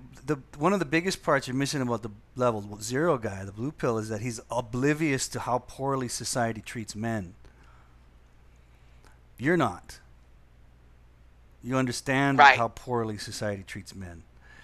But there's a lot of guys that don't. They don't get it. I remember Sovereign was all pissed. Wasn't it Sovereign or was it? Was it Sovereign? I don't want to misquote him. Sovereign was the only guy on here that's been married. Not just married, but he has a kid, right? Yes. And wasn't he saying he also believed that a boy couldn't be sexually assaulted by a woman? Yes, correct. Like that you can't get more blue pilled than that, man. That's like a complete oblivious and just completely gynocentric viewpoint. It's incredible. We'll define the age. What years? How old is he getting abused? If he's like 10 or 11, then yes. And that's what's happening. Yeah, you can't be touching little kids. I mean, if he's 14, 15, okay. But when you're talking like a 10-year-old boy, well, no. still 14, 15. See, the problem is men somehow believe that if a 14 or 15-year-old girl gets assaulted, she'll be physically and mentally damaged, but a boy won't. And that's bullshit. I mean, the evidence is already there that it does do incredible damage to the boy. And in fact, one of the side effects is these kids grow up to be sexual offenders. So there's no fucking justification of raping a 14 or 15-year-old boy. None. Look who's joined the chat. There he is. RPP. What's good, brother? Let me see. Yeah, so that's what I'm saying. Like that's blue-pilled thinking, man. Thinking that it's okay to sexually assault a boy just because he's 14 or 15, when in fact that's already shown that it causes extreme psychological damage to the boy, regardless of how cool you think he is. It does. Well, you're a liberal. You probably don't believe in God. That's the blue pill. Or the blue pill is so religious that he's just oblivious to the world around him. Oh, yeah. Hey, RPP. Sorry, I see you there, man. Yeah. Well, anyway, so going back to that, to the chart, like once you've reached the level 1, and again, I'll use the levels for now. I don't totally agree with them 100%, but I'll just use them for now. But once you reach a level 1, you can't really go back to being blue-pilled. Like once you know, once you see what's really going on, look, try to remember back to when you were blue-pilled. I try to remember back when I'm blue-pilled, and I think none of these issues that I'm thinking about now were relevant to me. I didn't even notice them. I didn't notice a lot of these issues. And a lot of these issues are, for example, a big one that's coming out now, especially with the help of the internet, is how many women sexual offenders are out there. And how many of these women are abusing students. Well, the number would be higher because of the downplaying of it in the media. And, exactly. The police would be like, all right, it's not that big of a deal. Hey, he's one lucky kid. Right? How many times do you hear that or read that in a comment section on YouTube or some newsfeed article? Yeah. I mean, the sexualization of children is fucking wrong, and it needs to end. Oh, it's getting worse. It's only getting worse. It's only getting worse, man. Because you already know that's the direction it's going to go, where it's going to be legalizing pedophilia. The reason why I'm saying that is because with conservative values, the concept of being a conservative, you're always constantly on the fallback. What is conservative now would be taboo in the future. And like, let's say gay rights. Mm-hmm. Most conservatives now are all for gay rights. Yeah. So what's it going to be in 10, 15 years? You're going to be okay with transgender rights, and then you're going to be okay with bestiality rights. Yeah. The conservatives don't have an answer on where to draw the line. No, it's already moving the goalpost with conservative values. Where again, what is normal in the future will be taboo. I guess today, no. I'm sorry, but yeah, I guess you understand what I'm trying to go with this. Exactly. I know exactly where you're going with that. And I mean, bringing it back to MGTOW, those are issues that I didn't think of a lot when I was blue pilled. Like, and not only that, but for another just off the top of my head example, male circumcision. Right? It's not an issue I really thought about. So once you look into those kind of issues, once you look into divorce rates, once you look into female pedophilia, female abuse, once you look into those things, you can't forget them. So you can never go back blue pill. You know, those are issues that you now are aware of or that are happening in the world around you, and there's plenty of evidence and observational evidence for that. You know, so you can't go black. Once you get to MGTOW level 1, you're done. You're red pilled, man. You're red pilled. Once you're red pilled, you're red pilled. The first level says aware MGTOW rejects marriage and cohabitation of any sort, which might be classified as common law marriage, picking up for a single mother's children, or any action which might be used in court to turn him into her legal indentured servant. Again, that's pointing out other legal stipulations that exist that I wasn't aware of at a blue pilled, but still engage in long-term relationships with strict guidelines set on females. So basically, you reject marriage and cohabitation. You're not going to simp for a single mother, but you'll still be in a relationship with a woman. That you're losing at level 1 because she's not going to agree to any of those terms whatsoever. No Exactly. woman Exactly. is ever going to. What fucking bullshit is that level 1? Yeah, you can't do this, you can't do that, and she's just okay. She's gonna go her own way at that point on level 1. Yeah, well, that's the whole point. Like, these levels are a little bit dated, but they have a basic kind of understanding of what's going on. But well, I agree with the cohabitation part. Anything that's gonna tie your assets to her, I'm against.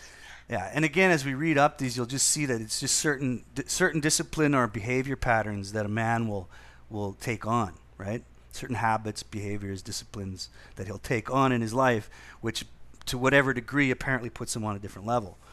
But level 2, the social MGTOW rejects all form of long-term personal relationships with women. They only engage in sex, flings, and short-term open relationships with women. They are pseudo-PUA. They only use females for sexual purposes. That's what he calls a MGTOW level 2. And again, no woman's going to agree with those terms. Yeah, you're basically a PUA. But how many of them are you up into that? How often are you going to get that? You're basically, they call it a pseudo PUA. That's basically okay. If you're shitting money, then level 2 is good for you. Yeah, if you got a lot of money, for sure. Never forget that if the movie, what you say, it was so great that one time when you were talking about the movie 50 Shades of Grey. If it was a guy living in a trailer, he'd be in jail. Yeah, absolutely, man. That's not my quote, but I that is. Where did you get that from? That was great. I don't know. I just saw it in a meme or something, but it's true. If the guy in 50 Shades of Grey was living in a trailer, he'd be in jail. Correct. But He'd be up on rape charges for life because he's a millionaire. He could be pseudo PUA, fucking Manhattan Dance Club. Because he's a millionaire, he can be the subject of every housewife's sexual fantasy. I mean, that book was fucking huge, man. The next one, MGTOW level 3, says civil MGTOW rejects all form of personal relationships with women, including dating, one-night stands, friendships, etc. Any contact with unfamiliar women is kept strictly professional and at a minimum.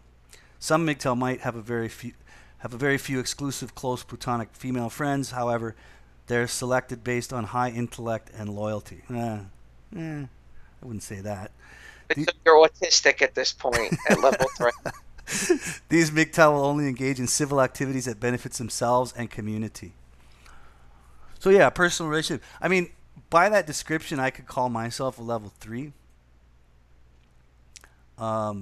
Because I have no desire to be in a relationship with a woman at all. I guess you're level 3. That sounds about right. I think things are going to change when you open the weed shop, though. Maybe. Well, this is the thing. That's why I'll finish this, but then I'll go to my chart that I made. That it's more accurate. It takes all these things and puts it into a level where it's more fluid, depending on two variables. So it's just a little bit more accurate. But yeah, I would say if I was to go by this level chart, I'd be 3. I mean, I have female friends, but they're all Indonesian. Like, I don't have any white female friends here. And the female friends I have in Indonesia they're not very intelligent. And I doubt they're loyal, but I still consider them friends, you know. Level 4 MGTOW, ghost MGTOW, reject females entirely, refuses to produce more than strictly necessary for his individual survival. He will do as much work off the books as possible to avoid taxation and will remain in the lowest tax bracket possible without jeopardizing his quality, fun life, and acceptable standard of living. He focuses on hobbies and traveling. That's you. Yeah, you're right. Yeah, man, it's about right, man. Fuck. I rejected that bitch yesterday in a stupid book, right? Yeah, man. The fuck is wrong with me? You're a level 4, man. I'm only level 3. What the fuck? It's depressing. In a lot of ways, it's depressing now that you know what I'm fucking thinking. But there's one more level though, man. There's one more level, level 5. Exile MGTOW drops out of society altogether. He minimizes contact with the blue pill world and seeks to further his own ends on his own terms.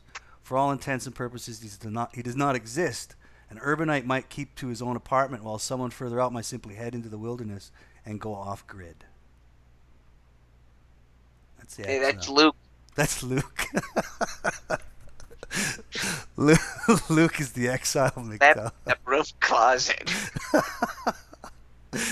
Yeah, my Kong Frong says expect unchanged is level 5. But yeah, I brought up oh shit, I keep forgetting I'm sharing so I brought up this chart here to kind of go through with Nick. And again, this is old stuff for MGTOW. It's been around quite a while. It's been around since almost the dawn of MGTOW, 2009-ish. And there's been a lot of debate over it. But there are some decent descriptions in it that you can kind of relate to as an individual. But everything we talked about kind of just even now saying that Lamprey is a ghost MGTOW, where going back to your experience of rejecting that female entirely. And that's why I got this other chart that I'll share the screen with. And it's much simpler. And it's just more common sense, right? So basically, can you see it? 1 second. Now I do, yeah. Okay. So this is pretty simple, pretty standard. And it's rather than like dividing men up onto levels, you basically have to take in two data points when it comes to... You made this? Yes, I made this. Oh, pretty cool. So there's only 2 data points you need. And again, you got to remember this. MGTOW it's not all about women, right? It's about understanding how society is kind of geared in a way that is unfair to men, including in the court systems, including in the family courts, including in education. And that's real, that's observable, and we know that. So it's not... You can't define a MGTOW man just based on these 2 variables when it comes to women. You have to kind of also define it based on that in the context of a state or the law, right? Because face it, man, if you're a heterosexual man, you are considered by our masters the biggest pariah. But anyway, so there's two qualifications, there's 2 qualities, 2 inputs, 2 data sets. One is duration, which is on the left side, and the other is proximity, which is on the bottom. And all that means is that if let's just say we're defining it based on women, that means that in your life, there's 2 factors when it comes to women: how close you are to them and how much time you have to spend with them. You understand? So basically, the longer you spend time with a woman, you lean over to this, the closer you get to a woman, you lean onto this side and to the right side. So if you're spending less time and but you're getting close to them, that's the one night stand, that's the whore, that's the casual sex, right? So that brings you over here on the chart. The more proximity, the closer, plus the longer you're with them, that's your marriage. That's your common law. That's doom. That's the blue pill zone here. You don't want to be there. And then when it comes to celibacy and porn is fucking super red. So yeah, because it's like absolutely zero time and zero proximity with women. Yeah. You see what I'm saying? You're either celibate or you're jerking off to porn, one or the other. But but again, this is just based on two factors: duration and proximity to women.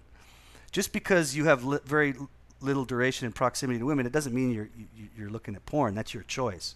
I'm just using that as an example. Especially when it comes to women, one of the biggest issues for men is that they want them for sex, obviously, if you're heterosexual, not if you're a sodomite. And so if you're not spending any time around women, then obviously you're not having sex. So, but then there's the other side is if limited proximity, but a lot of time. That's friends. Like you spend a lot of time with friends at work and family. So any women that are involved as friends, involved in work or family, you can't avoid these relationships, man, unless you're fucking ghosting. You can't avoid them. So there's always going to be some proximity and duration with women, and that might put you over here. So all I'm saying is with this chart, the discipline itself can kind of flow, and it depends how often are you spending time with women and how closer are you to those women that you spend time with. That's it. Well, how often do you bump into women? Now it's just family. It used to be work, but now that I'm not working at the liquor store anymore, it's just family. And I'm bumping into 55, 80-year-old Chinese women. So that's part of your work. That's part of your work. Right. So, and let's be real. I'm not very attracted to 6-year-old Chinese women. No. Exactly. I don't know who is, and if you are, you have major problems. Yeah, exactly. But I mean, that's because as a man, it depends on your lifestyle. But as a man, like you're not going to avoid female relationships when it comes to family and work. You got to work with women. I need my own place before I even thinking about sex, and that's basically what I told my parents, because they keep asking the same thing to me. I go, look, the one thing I learned about Asia, and one of the biggest takeaways, is have your own land.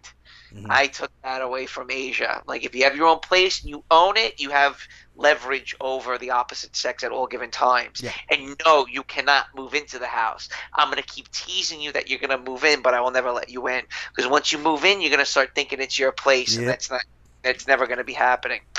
I'll tell you a cool story in regards to that. I think you'll appreciate this. My friend, who is a MGTOW man, he doesn't know the term MGTOW, but he is in fact a MGTOW guy, makes well over 6 figures, bought a house on the North Shore of Long Island where it's pretty elite living up there, where your property tax is like $25,000. Built his own house with his bare hands, tore it down and did everything himself. And even his friends wouldn't help him move shit. He would always call me in the middle of the night. I need you to move this 2x4 with me. I'm like, dude, I'm going to sleep. He goes, I need someone's hands. I need a set of hands, because it's hard building your own house when you don't have anyone to help you with. Yeah. To help you build it. So what he would do is he disciplined himself where the house was being built. Like, he had parts of the house that were still, he could still live in. He still had running water and stuff, but the at least 40% of the house needed to be rebuilt, and he tore it down. He slept on the floor. And I'm like, his name was Joe. I go, Joe, why are you sleeping on the floor, man? He goes, I'm sleeping on the floor to remind me that I have to finish building this house, because as soon as I put a bed in this room with heat, I'm never going to finish building this house. The way it is. You mean air conditioning? So he conditioned himself where he slept on the floor with no heat, and still had to go to work at 5 o'clock in the morning. When he came home at night, he'd be drilling, sawing. He cut his own moldings for the kitchen. He did everything by hand. He had a girlfriend, okay? And his girlfriend started to, move in. Oh, no. And he's an engineer, so he started rating the days down on what she did all day in the house. So he'd come home at night fixing shit. She'd be sitting on the couch, right? And he'd say, here she is, 6 o'clock. Okay, sitting on the couch. What did she eat? He documented everything like a fucking nut job about what she was doing. And one day he finally just had enough. I go, this is my house. I slaved away building this house, and I've been dating you for 3.5, 4 years. And she moves into the house, and again she's claiming territory. One day when he leaves for work, he goes, I want you to wrap these pipe warmers around the copper pipe downstairs. Very easy job. It's just tape, and you have to put sponges, like this foam material, around a hot copper pipe to insulate the pipe so the heat doesn't dissipate into the garage where you're losing hot water. You're losing heat hot water, right? It's a form of efficiency. Yeah. Very easy job. It was a span of 30 feet. That's all she had to do. He comes home, and it's not done, and she's on the phone talking about her house, her this, her that. He goes ballistic. It was not your fucking house. I gave you one fucking thing to do today, and you didn't fucking do it. And he goes, I help, I do this, I do that. I'll go, oh really? Here's a fucking calendar, a journal on every day since you moved, we've been dating, on your how you've contributed to the house. Basically, she contributed nothing. She goes, you've been keeping track of everything I've been doing? And he's like, yeah, it's kind of crazy of me, but it's proof here that you did absolutely nothing since me purchasing this house, and I'm coming home after fucking 10 hours of work, and you've just been sitting around all day. Jesus, man. Well, he did the right thing. Absolutely, and he's gone his own way. All he does is fish. And he says, if I were to get married, but the one thing that comes ahead of getting married is my fishing. And every woman he's dated has tried wrecking that for him. Yeah, destroy his hobby, right? Yep. Yeah, I mean, fuck, that's what happened to me. Exactly what happened to me. They'll do everything to destroy what makes you happy. You were writing comics or some shit. Yeah, I was writing comics, doing a lot of music. Tell that story to everybody. A comic story? About she threw all your shit in the car. She didn't throw it away. She deleted the hard drive. Yeah, isn't that nice? Yeah. Tell the story. I like this story. Not many people have heard this one. All right, so this was the first. No, this wasn't the first sign, man. This was like the second or third sign that I had made a huge mistake. This is before or after Canada? This was before Canada. It's AC. This is before Canada. This is when I was building my house, so I wasn't. Well, this is when you didn't want the relationship to go tits up, basically. Yeah, well, and I was investing in a house, right? So, I mean, we were staying at my mother-in-law, her mother's house while the house was being built. So my days would be like doing like I didn't have to work, so I was spending more time doing my hobbies. I was making comic books. I had met some great artists. Had a lot of meetings with them, was moving forward. I had about 4 issues that I were ready to be published. Like they were done, completely done. I could have handed them off to a printer or a publisher, right? And then one day I came home, and that's when I was learning a lot about Islam too. I used to go to the masjids 5 times a day. Yo. On a good day, 5 times a day. So I remember I came home for the masjid one day, and everything was gone, just gone, deleted. All that work, like money, a lot of time and hours. It was heartbreaking, absolutely heartbreaking. And her reason was, you're not spending enough time focused on me. And that was it. I was like, okay. I said, until our house is built, I'm gonna go move into my own place. So you're already bailing out of a relationship while you're sinking money into the relationship. Yeah, I know. It's fucked up. Man. That's fucked up. Well, in the end, the house was mine anyway. Is it still yours? No, I sold it. See? But the thing, it would have been like. Here's the thing, if before I moved into that house, she didn't want to come with me, I still would have moved into it, and I still would have had my house. I still would have had being able to work. But I didn't move into the house because it wasn't ready. I moved into just a room, a bachelor, and then just lived there until the house was done. And I had to try and recover a lot of that work, and I recovered some of it, but not all of it. So anyway, it just they don't. a lot of women don't. There's a number of ways to say it. It's hard to have a hobby as a married man because quite often the woman will get involved with it and kind of force, regardless, I don't care how wonderful she might be, in the end, if there's too much attention given to something like a hobby, it's gonna bother her. It's in their fucking nature. So, I mean, My father met my stepmother on the football field. My dad's a high school varsity football coach. They met on the football field. They're married. You know what their biggest complaint is? Him with football. yeah, And of my course. father's response is, "You met me on the fucking football field."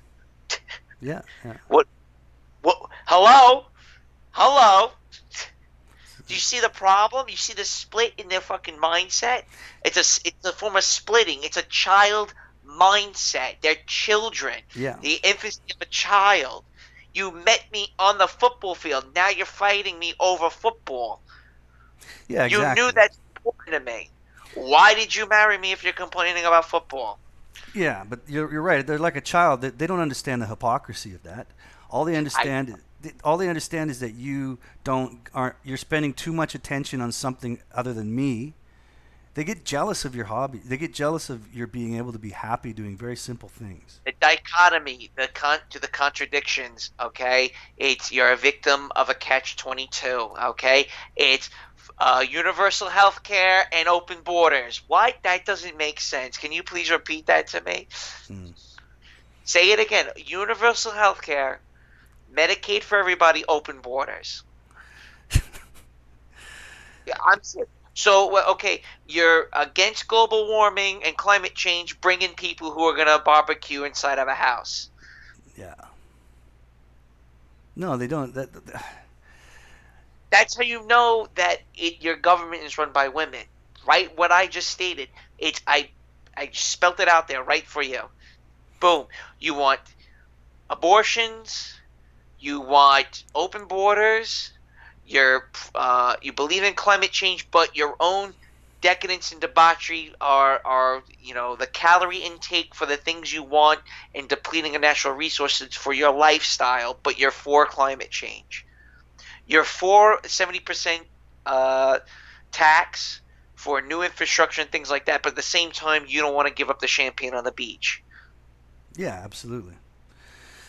And you're right. That's how you tell your country's run by women. Because women are, again, and this can even go back to the education thing. And this is a really good reason to limit the time, the duration and your proximity to women when you can. They're a real bummer. But going back to education. Yeah. Money you, money me.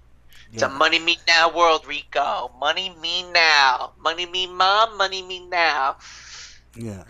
They don't mature. That's another observation that I've mentioned on the show many times. But another observation as a middle school teacher and the difference between boys and girls, one of the biggest ones I saw was that although girls do mature faster in every aspect, intellectually, physically, emotionally, they're much faster than boys. They're 2, 3, maybe 4, sometimes 4 years ahead of them. So a 14-year-old girl compared to a 14-year-old boy is not the same thing. But once they hit about 15 or 16, the other observation that I've made is that their emotional development stops. It just absolutely stops because it's an incredible thing to be married to a 28, 29-year-old woman and watch her throw a temper tantrum exactly the same as the 14-year-old girl you were just teaching. It's incredible. It's an amazing phenomenon. Like The biggest thing I've taken away from you is also doing that is just try not to be as emotional with work and things. Sometimes I can't help it. I like to be animated, which isn't good. It's a sign of immaturity. It's a bit feminine. So I've been trying to be much more stoic in my job. Right. Stoicism is good, man. It's very good. But you're absolutely right. I mean, women. I honestly believe that women's emotional intelligence and their emotional development stops at around their teens, because there's very little difference between an adult woman and a teenage girl. in the way they approach things. It's incredible. I'm sure there are exceptions, but in the long run, again, going back to how women vote, it's like a bunch of 16-year-old girls are voting. Oh, we have to save the animals. Oh, global warming, as they take the 5 millionth selfie. Right, and then they want a new cell phone. Your old cell phone works fine. Do you have any idea how many rare earth minerals are in that cell phone? Because you want the latest high-tech gadget and you want BMWs, but at the same time you want Medicaid for all and you want AOC's fucking Green Deal. Yeah, absolutely. But the Green Deal, like you said, is it's already happening, right? That it is. You want to move into transition that? here. Yeah. Now, laugh what you want about AOC, but the sad fact is that AOC's policies are already public policy. Yeah, absolutely. I'll share the screen here. We're gonna get back into a little bit of AOC, but the important takeaway of this is that everybody was laughing at her, at the clown. But in the end, a lot of what she's saying already exists. So I've got this page open from Transportation for America, and this one is just based. Just the tip of the iceberg. Yes. I'm just sharing the iceberg with you. It's the tip of the iceberg. This is just the transportation, and there's a lot of transportation policies, obviously, in the Green New Deal. Do you remember any of the transportation policies? Well, the objective is to get you out of your car. Yeah, the objective is to get you out of your car. Absolutely. All right. Okay, that's the main objective. You won't have a car. AOC will have a car, and politicians will have a car. Now, the transportation was the biggest takeaway from her deal.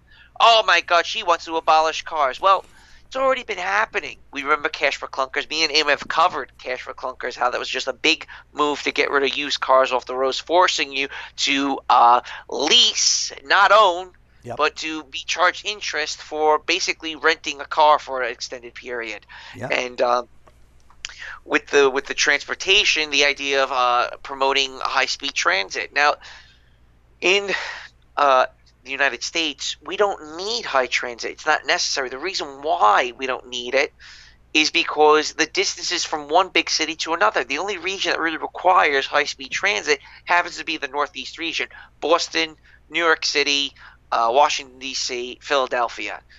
Mm-hmm. And that's basically it. Those are the only areas that really require something like this. Maybe San Fran.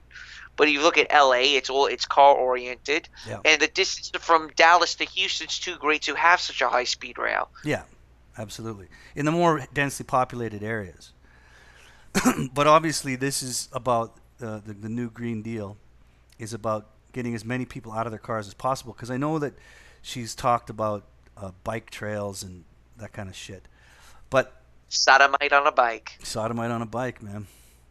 At least 24 states have raised new funding for transportation at the state level since 2012 to invest new money in transportation, and this year more states are scrambling to find new funding to close widening deficits. Geez, and they can't even find the funding for it. So how the Green New Deal is supposed to be bloody expensive too. But here's some examples. Arizona rail, and these are since up to including 2017. Arizona raised fuel taxes.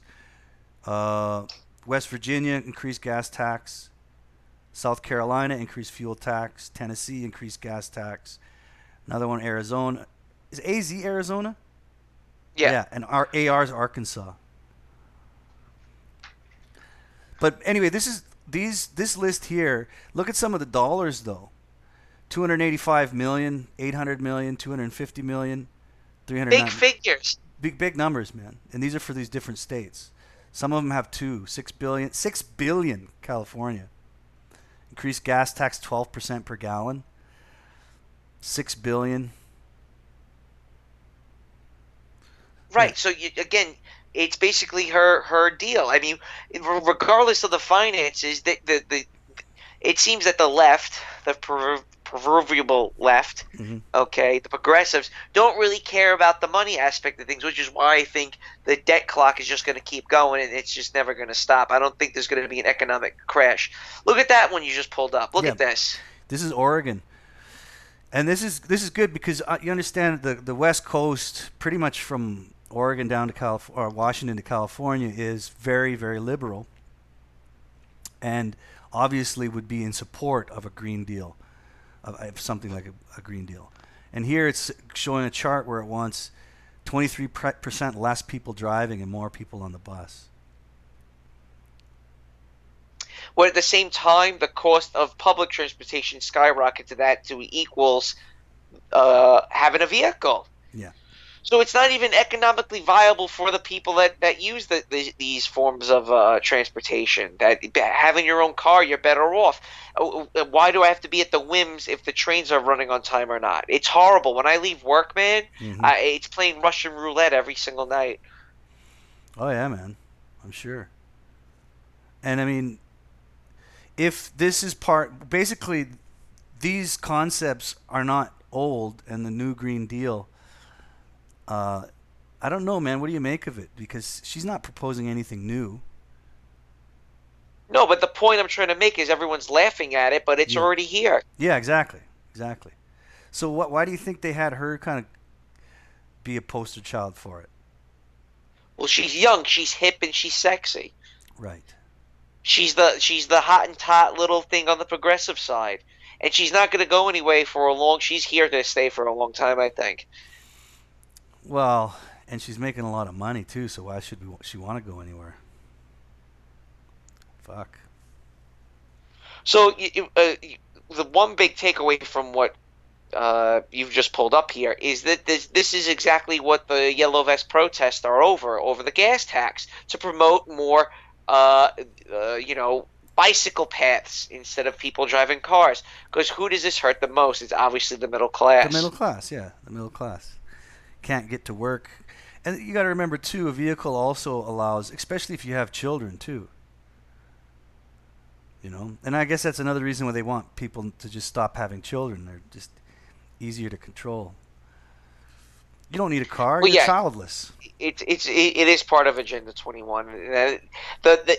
Everything's encompassing under one goal, which is Agenda 21. Feminism is part of Agenda 21, along with housing. It's all coordinated underneath the banner of Agenda 21, which is sustainable development. And that you don't have to type in Agenda 21. You can type in the word sustainable development, sustainable communities. You can read all about it from there, from pretty much just the wiki page. It's all out there in the open.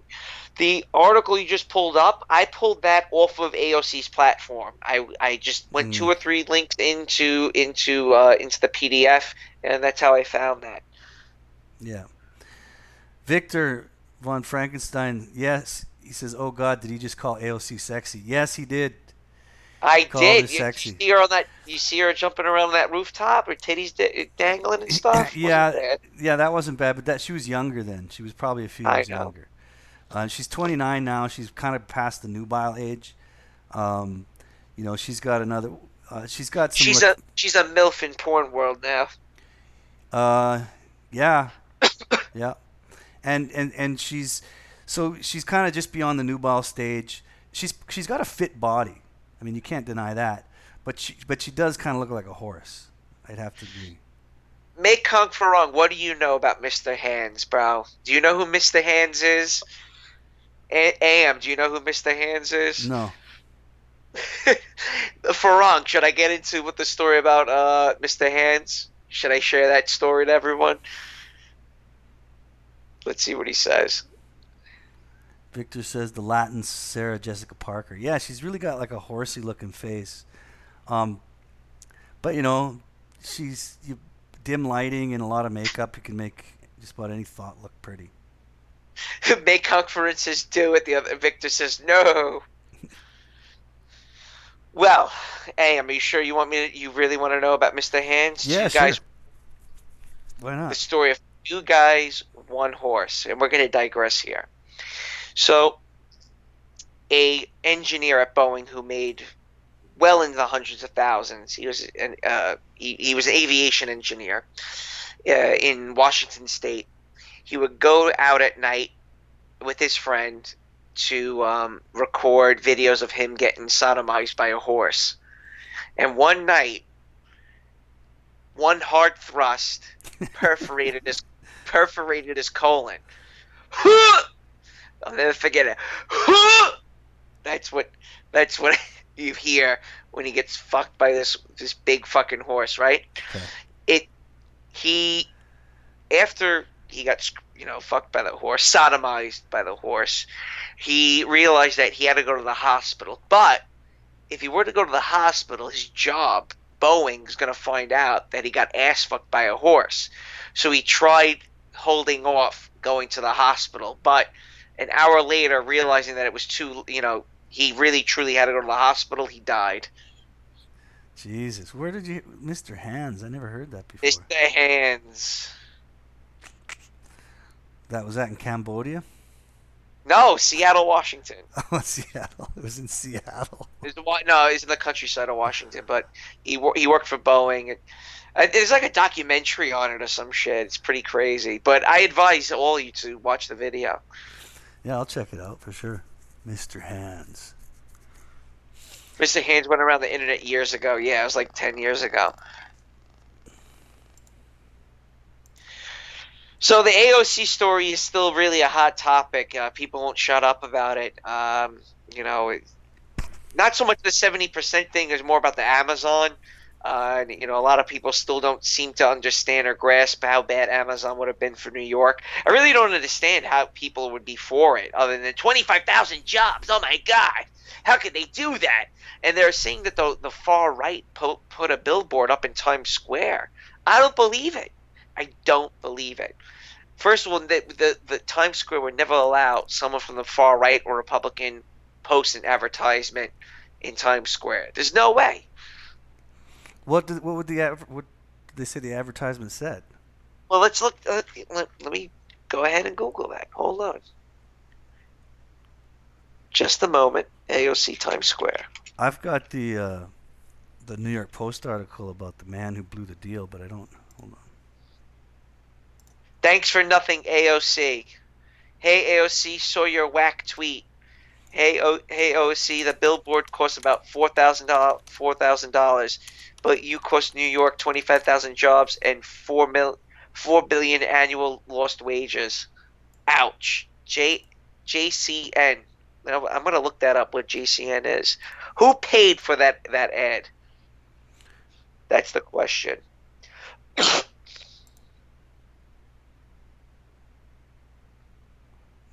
Large Times Square billboard ridicules Alexandria Ocasio-Cortez. Let's see, does it have a photo of it? Bernie Marcus. Do you think that's real? Well, hey, Ayam, you ready? Yeah. So it says Job Creators Network, right? Mm. See that? JCN? Yeah, I see it. Okay. The founder, Bernie Marcus, Russian Jew. Ah. Bernie Marcus, Russian Jew, is the founder of Job Creators Network, and that's his billboard. There you go. Boom. See how easy that was to know if it was a psyop or not. So what's the opinion on? I mean, a lot of people are pissed off. Straight lawmakers pose the idea. Alfredo Ortiz, former Pepsi and Kraft executive, who was named president of the CEO in January 2014. Again, so multi-billionaires put that sign up. That sign up,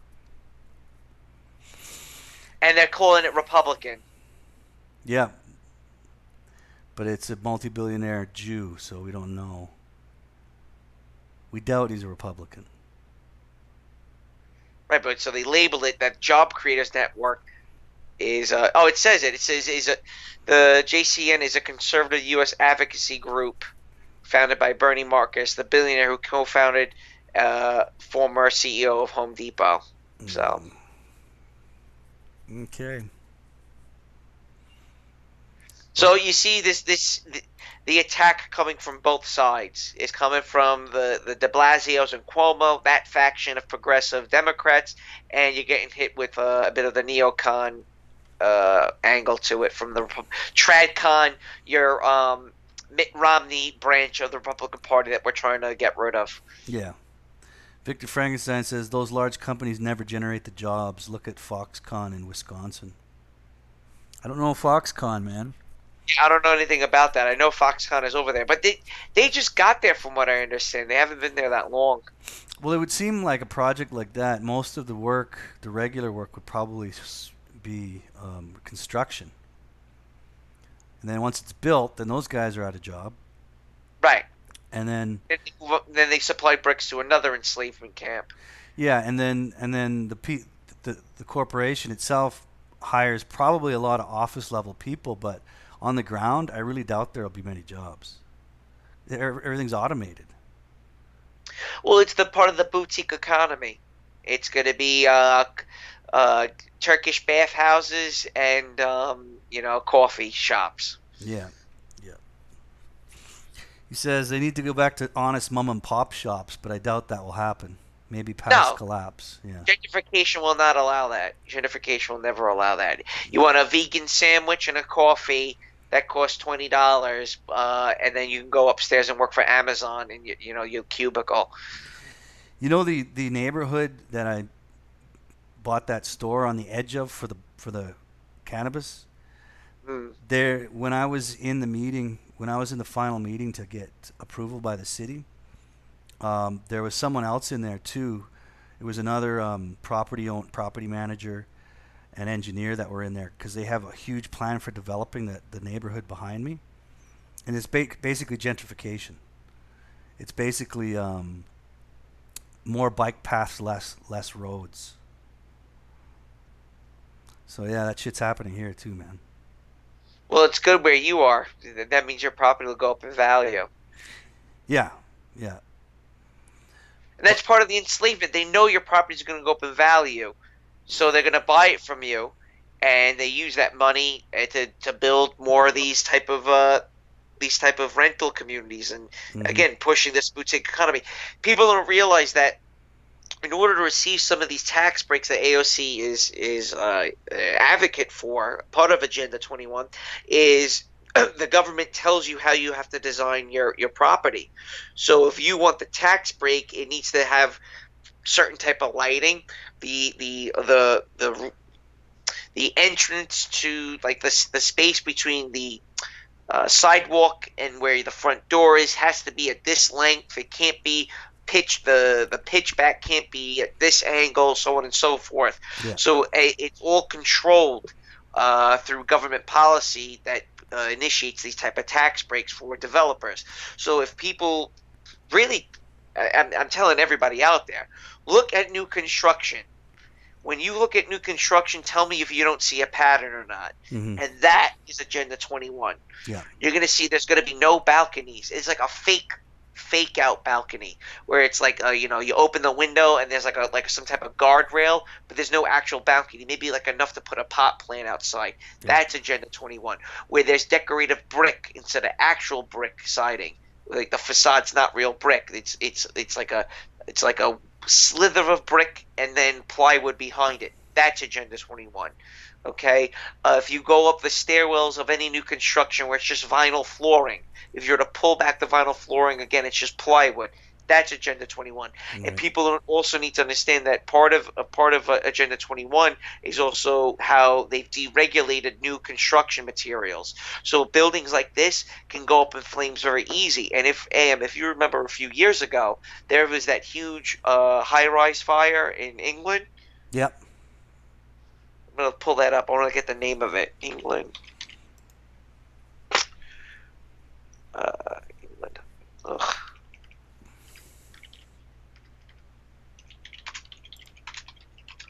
There it is. Fire. The Grenfell Tower fire. Okay, that was a new construction. Okay, and because it was not built properly, and it was built with shoddy materials and Agenda 21 like materials. It lit up like a fucking Roman candle, man. Wow. No, It's just wood and cheap fabrication. Yeah, yeah. They'll be 3D printing the houses pretty soon. Seriously, man, they'll start 3D printing. I think I've seen something about the world's first 3D printed house. So yeah, man, they'll eventually get to that. So yeah, if you know, for people advocating for the Amazon deal, the development, you have to really take a step back and really analyze it properly, because I think I've pretty much broken this argument in half. I mean, if anybody wants to say otherwise, please, I'm open to all ears, but I don't see anything good that would have come of it. Well, it's not going to happen, so you don't have to worry about it. They'll come back. It'll be back, man. No doubt about it. Paul, why don't you pull up some of those articles I shared with you in regards to New York and people leaving? Okay. Hold on. Let me just make sure I got the other.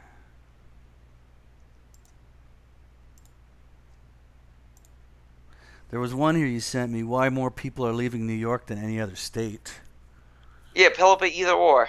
Okay, I'll pull this up. Oh, fuck off. So, this is the one you sent me from New York Post. Why more people are leaving New York State than any other state? In 2017, with a baby on the way, Leah Lobello Reynolds and Colin Reynolds married. Stop. You know, it's so great. It's saying, why are people leaving the state? I don't know. Taking a look at that picture is enough of a reason to leave the state. Yeah, are those Two women? lesbians. It's two women. Son of a bitch. and a baby on the way? What the fuck? Really? Gee, I can't imagine why normal people are leaving New York State. Holy shit, man. Everybody's leaving because it's becoming more and more Sodomite-esque. Yeah. It's becoming like San Francisco, man. And everybody's leaving California, aren't they? Look, and there's AOC right on the fucking right side. Of course. There's AOC. So, okay, let's see what it says here.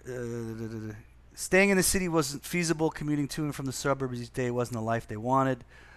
I can't believe they're just going to show two goddamn lesbian couple with a baby coming. Like, what the fuck?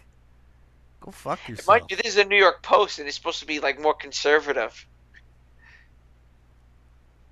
I don't know, man. It looks like two women to me. It is. Just really ugly women. Yeah. For the love of God. Reynolds isn't alone. According to recent data from the U.S. Census Bureau, more people are leaving the state of New York. Between July 2017 and July 2018, the Empire State lost 180,306 people and gained only 131. A difference of 48,560 abandoned New York, the biggest decrease of any state in the U.S. Even more than California, really. I guess everybody that was leaving California is already gone. And now the only people left in California are the homeless, so they can't leave. Homeless and billionaires. Jesus. Much more needs to be done to improve the basic climate for economic growth, said E.J. McMahon, research director of Empire Center for Public Policy. In New York City, the population is still growing, the number of people leaving the city increasing by nearly 500,000. But more and more people are moving away. Now, of the 131,746 new residents, the overrunning majority of them are immigrants. Really? Not Most surprising. of those immigrants don't, and the thing is that most of them don't have enough money to live in New York. So they're poor. You just go like either right on the dole, or they're living like fucking peasants in a cubicle. Right. I imagine that's the same in a lot of North American cities that are like main hubs for immigration, because New York is the biggest. Yeah, there you go. Obviously, there's You don't. My father made a joke. He says you don't leave New York thinking you're gonna come back to New York. It doesn't work. Once you leave New York, you never come back. Yeah. Well, this it's the same. It's kind of similar in Canada, is in the fact that like I learned a little bit about the immigration policy when I came here, and now with and talking to my neighbors who are basically refugees. There's a list. There's a list of Canadian cities, and this city is on it for those people to choose from when they land in Toronto. Okay, where do you want to go? They choose, and if they can't go there, they'll just force them into another. And the city I'm living in is on that list. And the only reason it's growing is because of immigration, guaranteed. It's a small city. I was chatting with MGTOW Values. He said that 25% of people that are born in Canada are foreign born. Yeah, fuck, I believe it, 100%, man. Yeah, it's crazy. It's a huge country with a lot of space, so they're just dumping everybody here. Everybody. No culture. Our culture is sodomite culture now. Right. There's no little America in Bali. No, there is no little America in Bali or Thailand. Or anywhere. Anywhere, yeah. There might be a barbecue fucking joint where it's like cowboy hats and shit, but that's the extent of American culture. Yeah. Yes, exactly. That's Some barbecue ribs and Coca-Cola. That's the extent of American culture, man. Fuck. What's the other one? What's the other one I gave you in regards to this story? I mean, this is huge. I mean, I don't think people realize how big this story is. And mind you, I don't know if anybody paid attention, but the revenue for New York State plummeted. And the governor is in complete panic mode because there's no more taxpayers. The tax base is fleeing. They're all leaving, yeah. And we can say that it's the rulers over the country. We can say it's the oligarchs. We can say whoever the fuck it is. But at the end of the day, it's still government being incompetent. And when Milton Friedman stated that you believe the government in charge of the desert, there'd be no more sand. New York State is a prime example of it. That you can't just keep bleeding everything and everyone. There's going to be a safety valve, and people are going to start leaving. A lot of people from New York have moved over to New Jersey just to get a tax break. Wow. Well, it does say in this article you sent me that the exodus from New York is due to many factors. The top ones cited by experts being recent tax hikes. Yep. Which, of course, would follow higher cost of living, poor jobs, climate, and unideal weather. Unideal weather. I doubt that's a main one. But we got 4 seasons, and it's cold, and the humidity is disgusting in the summertime. Well, with the recent tax hikes, I mean, I don't understand why they voted in AOC if everybody's leaving from tax hikes. Why would they vote in someone that guarantees so much more? Like, she doesn't even hide behind that. Are they just gone completely San Francisco sodomite now? Is that it? New York's done? I really don't know. Eventually, I don't know what the government solution going to be to this. But again, I crack jokes about where are all the children. If it's not economically viable to have children, your biology is going to force you to go someplace else. Regardless of anything, you're going to throw caution into the wind for the sake of having a family, which a lot of people have done. Right. Yeah, that makes sense too, man. It says southern and western states are faring much better in terms of population growth than their northern neighbors. And I imagine that would be more space and better to raise a family. I just typed in Brampton, Ontario, and I see like a fucking Pakistani woman in garb, and then police detectives with mine detectors. What is this? Expected to survive if the man killed. Oh God, you already know it's an immigrant. Brampton Guardian. Brampton, Ontario. Guardian. I just want to get a name. Of course they're not going to share the name because you already know it's a fucking someone that's not from Canada that did something wrong. 4 comments. It was a gun shooting too. gun shooting in Canada. How do you like that? In a city where it's 60% foreign born. Gee. Oh wow. I don't know. What's the name of the article? I can't find it. I just pulled it up randomly. The other thing that I get the takeaway in regards to the plummeting tax revenue in New York State is that Trump really stuck it to New York State, where you can't write off your taxes anymore above 10,000, or your mortgage interest on when you file your taxes at the end of the year, and that really hurt a lot of people, because a lot of people pay over $10,000 a year in property tax. Yeah. So again, you can't just keep bleeding everybody. If you can't afford, if you're at the point where, how do I put it?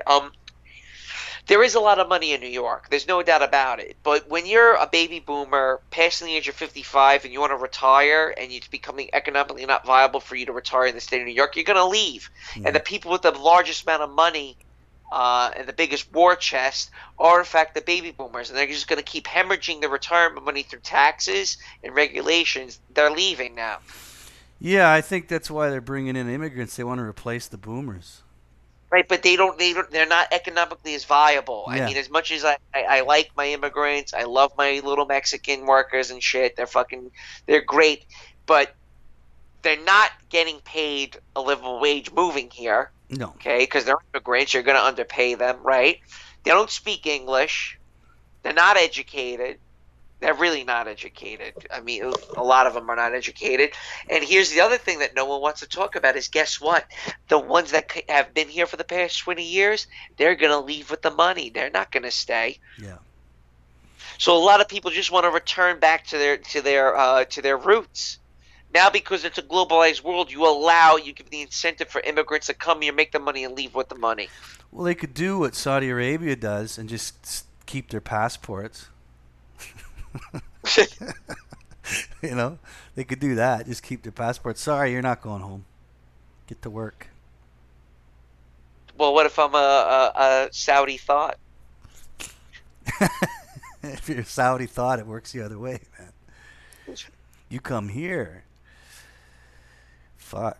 And I love that little MS-13. See, por favor. I play Mexican music all the time in my building. The fucking Dominicans have a heart attack. It's cool. I love Mexican music. It's fucking great. It sounds so primitive, like it's from fucking 1920. All I'm picturing is like a cactus and fucking like a tumble. Yeah, absolutely. Great. Anyway, man, I got to call it a night. It's getting late here. I got to get my kid ready for school tomorrow. All right. But thanks for tuning in, guys. We'll be back next. Oh, wait, we're not going to be back next weekend, right? We're not. I'll be gone for 2 weeks. Wait, bring up the Robert Kraft before we call it a night. Okay, Robert. We have to touch on this. Okay. And how funny this story really truly is. Robert Kraft. Fast facts. Who has heard this story yet? Please, someone, Rico, anyone, Mekong. This story is it's fucking great. I love this story. So for those who don't know, Robert Kraft is the owner of the Patriots, New England Patriots, okay? He just won his Super Bowl. The guy owns Kraft cheese. We all know Kraft. Mm-hmm. Okay? He got busted 2 days ago. Wait, he got busted at a rub and tug around the corner from his little house, his little retirement condo in Jupiter, Florida. So here's a guy. He can fuck thoughts all he wants. He can provide trips to Santorini. What does he do? He goes to the Mama Son around the corner. Got a $50 fucking hand job. And he got busted. I mean, was it illegal? It says he was caught in a sex sting. Yeah, of course. He was getting a rub and tug. That's illegal. Yeah, it is. So you can't get a rub. You can't So, but do rub and tugs exist? It's against the law to get a rub and tug. Oh, of course they exist because you let fucking Chinese mama sons into the country. Right. So he got busted. I don't really care. Let me tell you why you have to care. There's a couple reasons. One is it's hysterical to see a billionaire go around the corner and get a $50 fucking hand job. It was $79, by the way. $79. That's including the hand job and the massage. And the massage, okay? yeah, the hand job and the massage. The massage was like $20. The hand job was $50. That's right. There he is, a billionaire, owner of the New England Patriots. What does he do? Round the corner to a rub and tug joint, $50. Do you think it was a mama son? Do you think it was a You want happy? Vietnamese? Chinese? No, old Chinese ladies. Yeah. You want happy? You want a happy? And he's like, yes, I do, ma'am. But he's 77 and his wife's dead already. Wow, so now we're punishing the poor fucking guy. No shit. Add that into it. He's 77 years old. Yeah, sure, he can pretty much buy any woman he wants. Right, his wife died more than 4 or 5 years. His wife has been dead. That's right. I remember that. Well, 2011, man. Yep. His sons are grown up.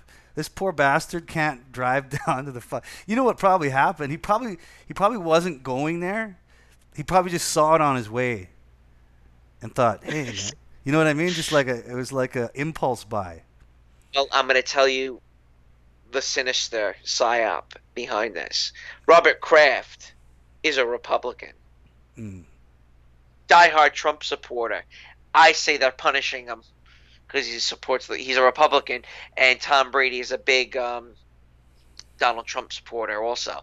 Tom Brady, hear me now, guys. I bet my IWC watch, Tom Brady will be the last Republican president in the United States.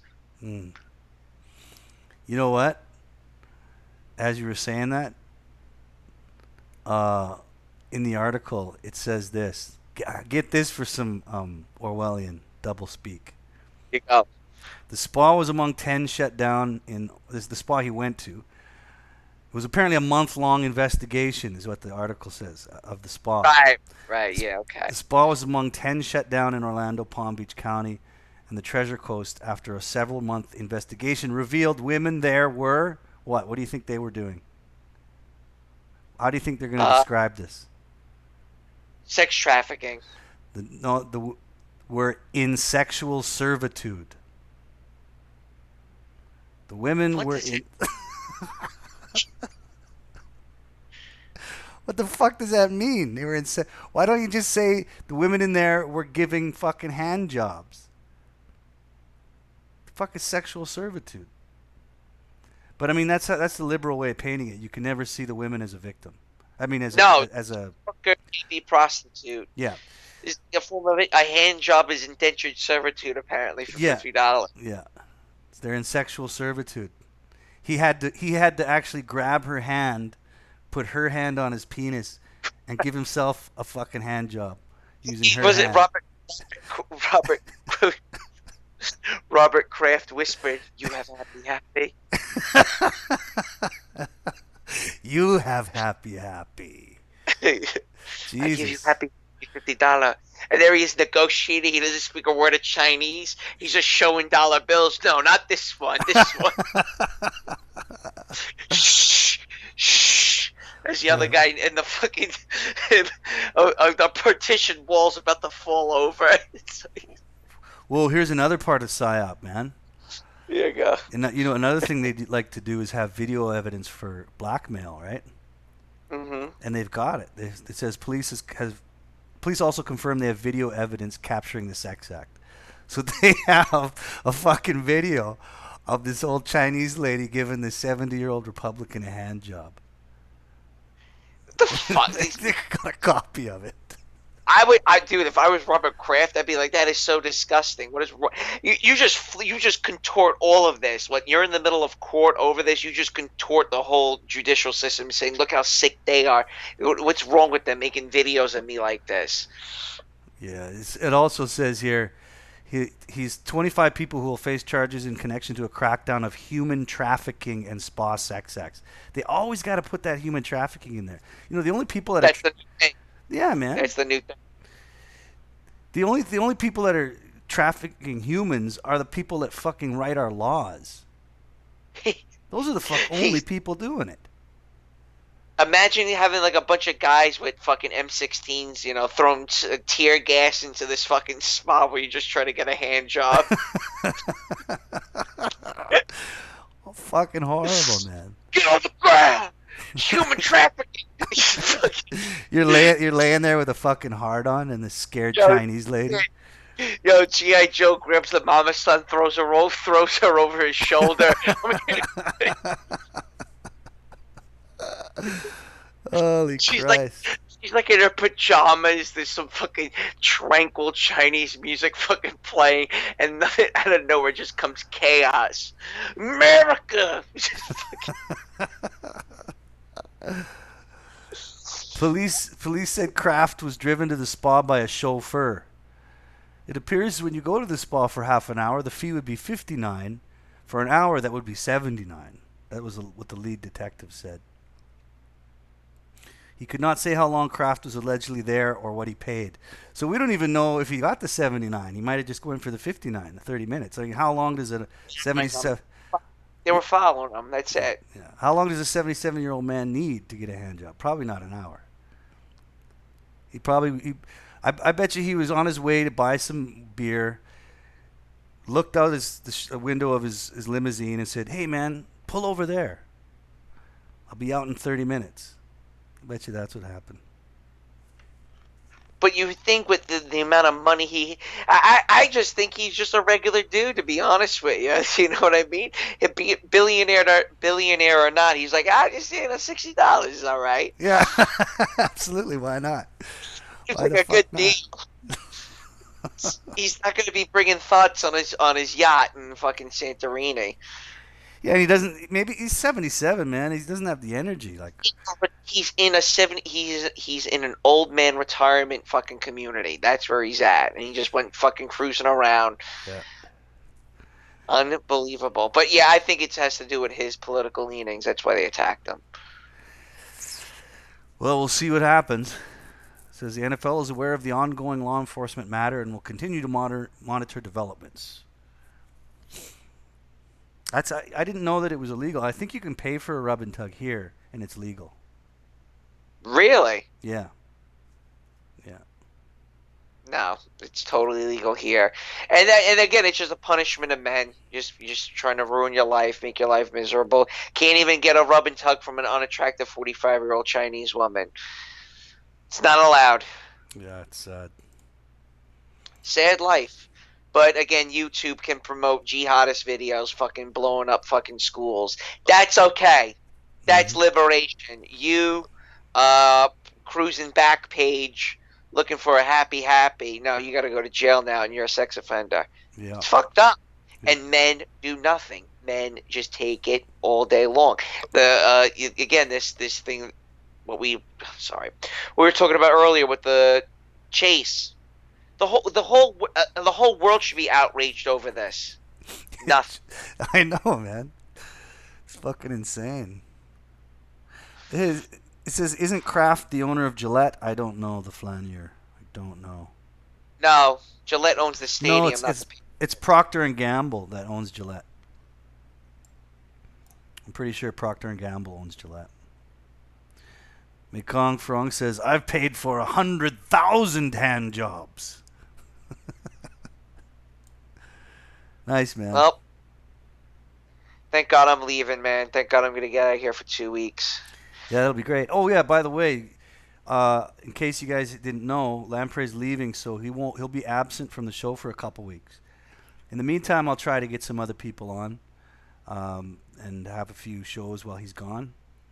Maybe get J Double Stuffed on. Yeah, there's a couple. I say reach out to MGTOW Values. He had me on the other night. We had a great chat. I told him I'll be going away for a while, but you should always reach out to Ayam, and it should be interesting. I think the one thing I got to take away from going on this vacation again is, um, it's just easy for me. I was thinking about going to other countries, but you know what? It's too much work. At least it's a country I know already. I know where I gotta go. I know how much things cost.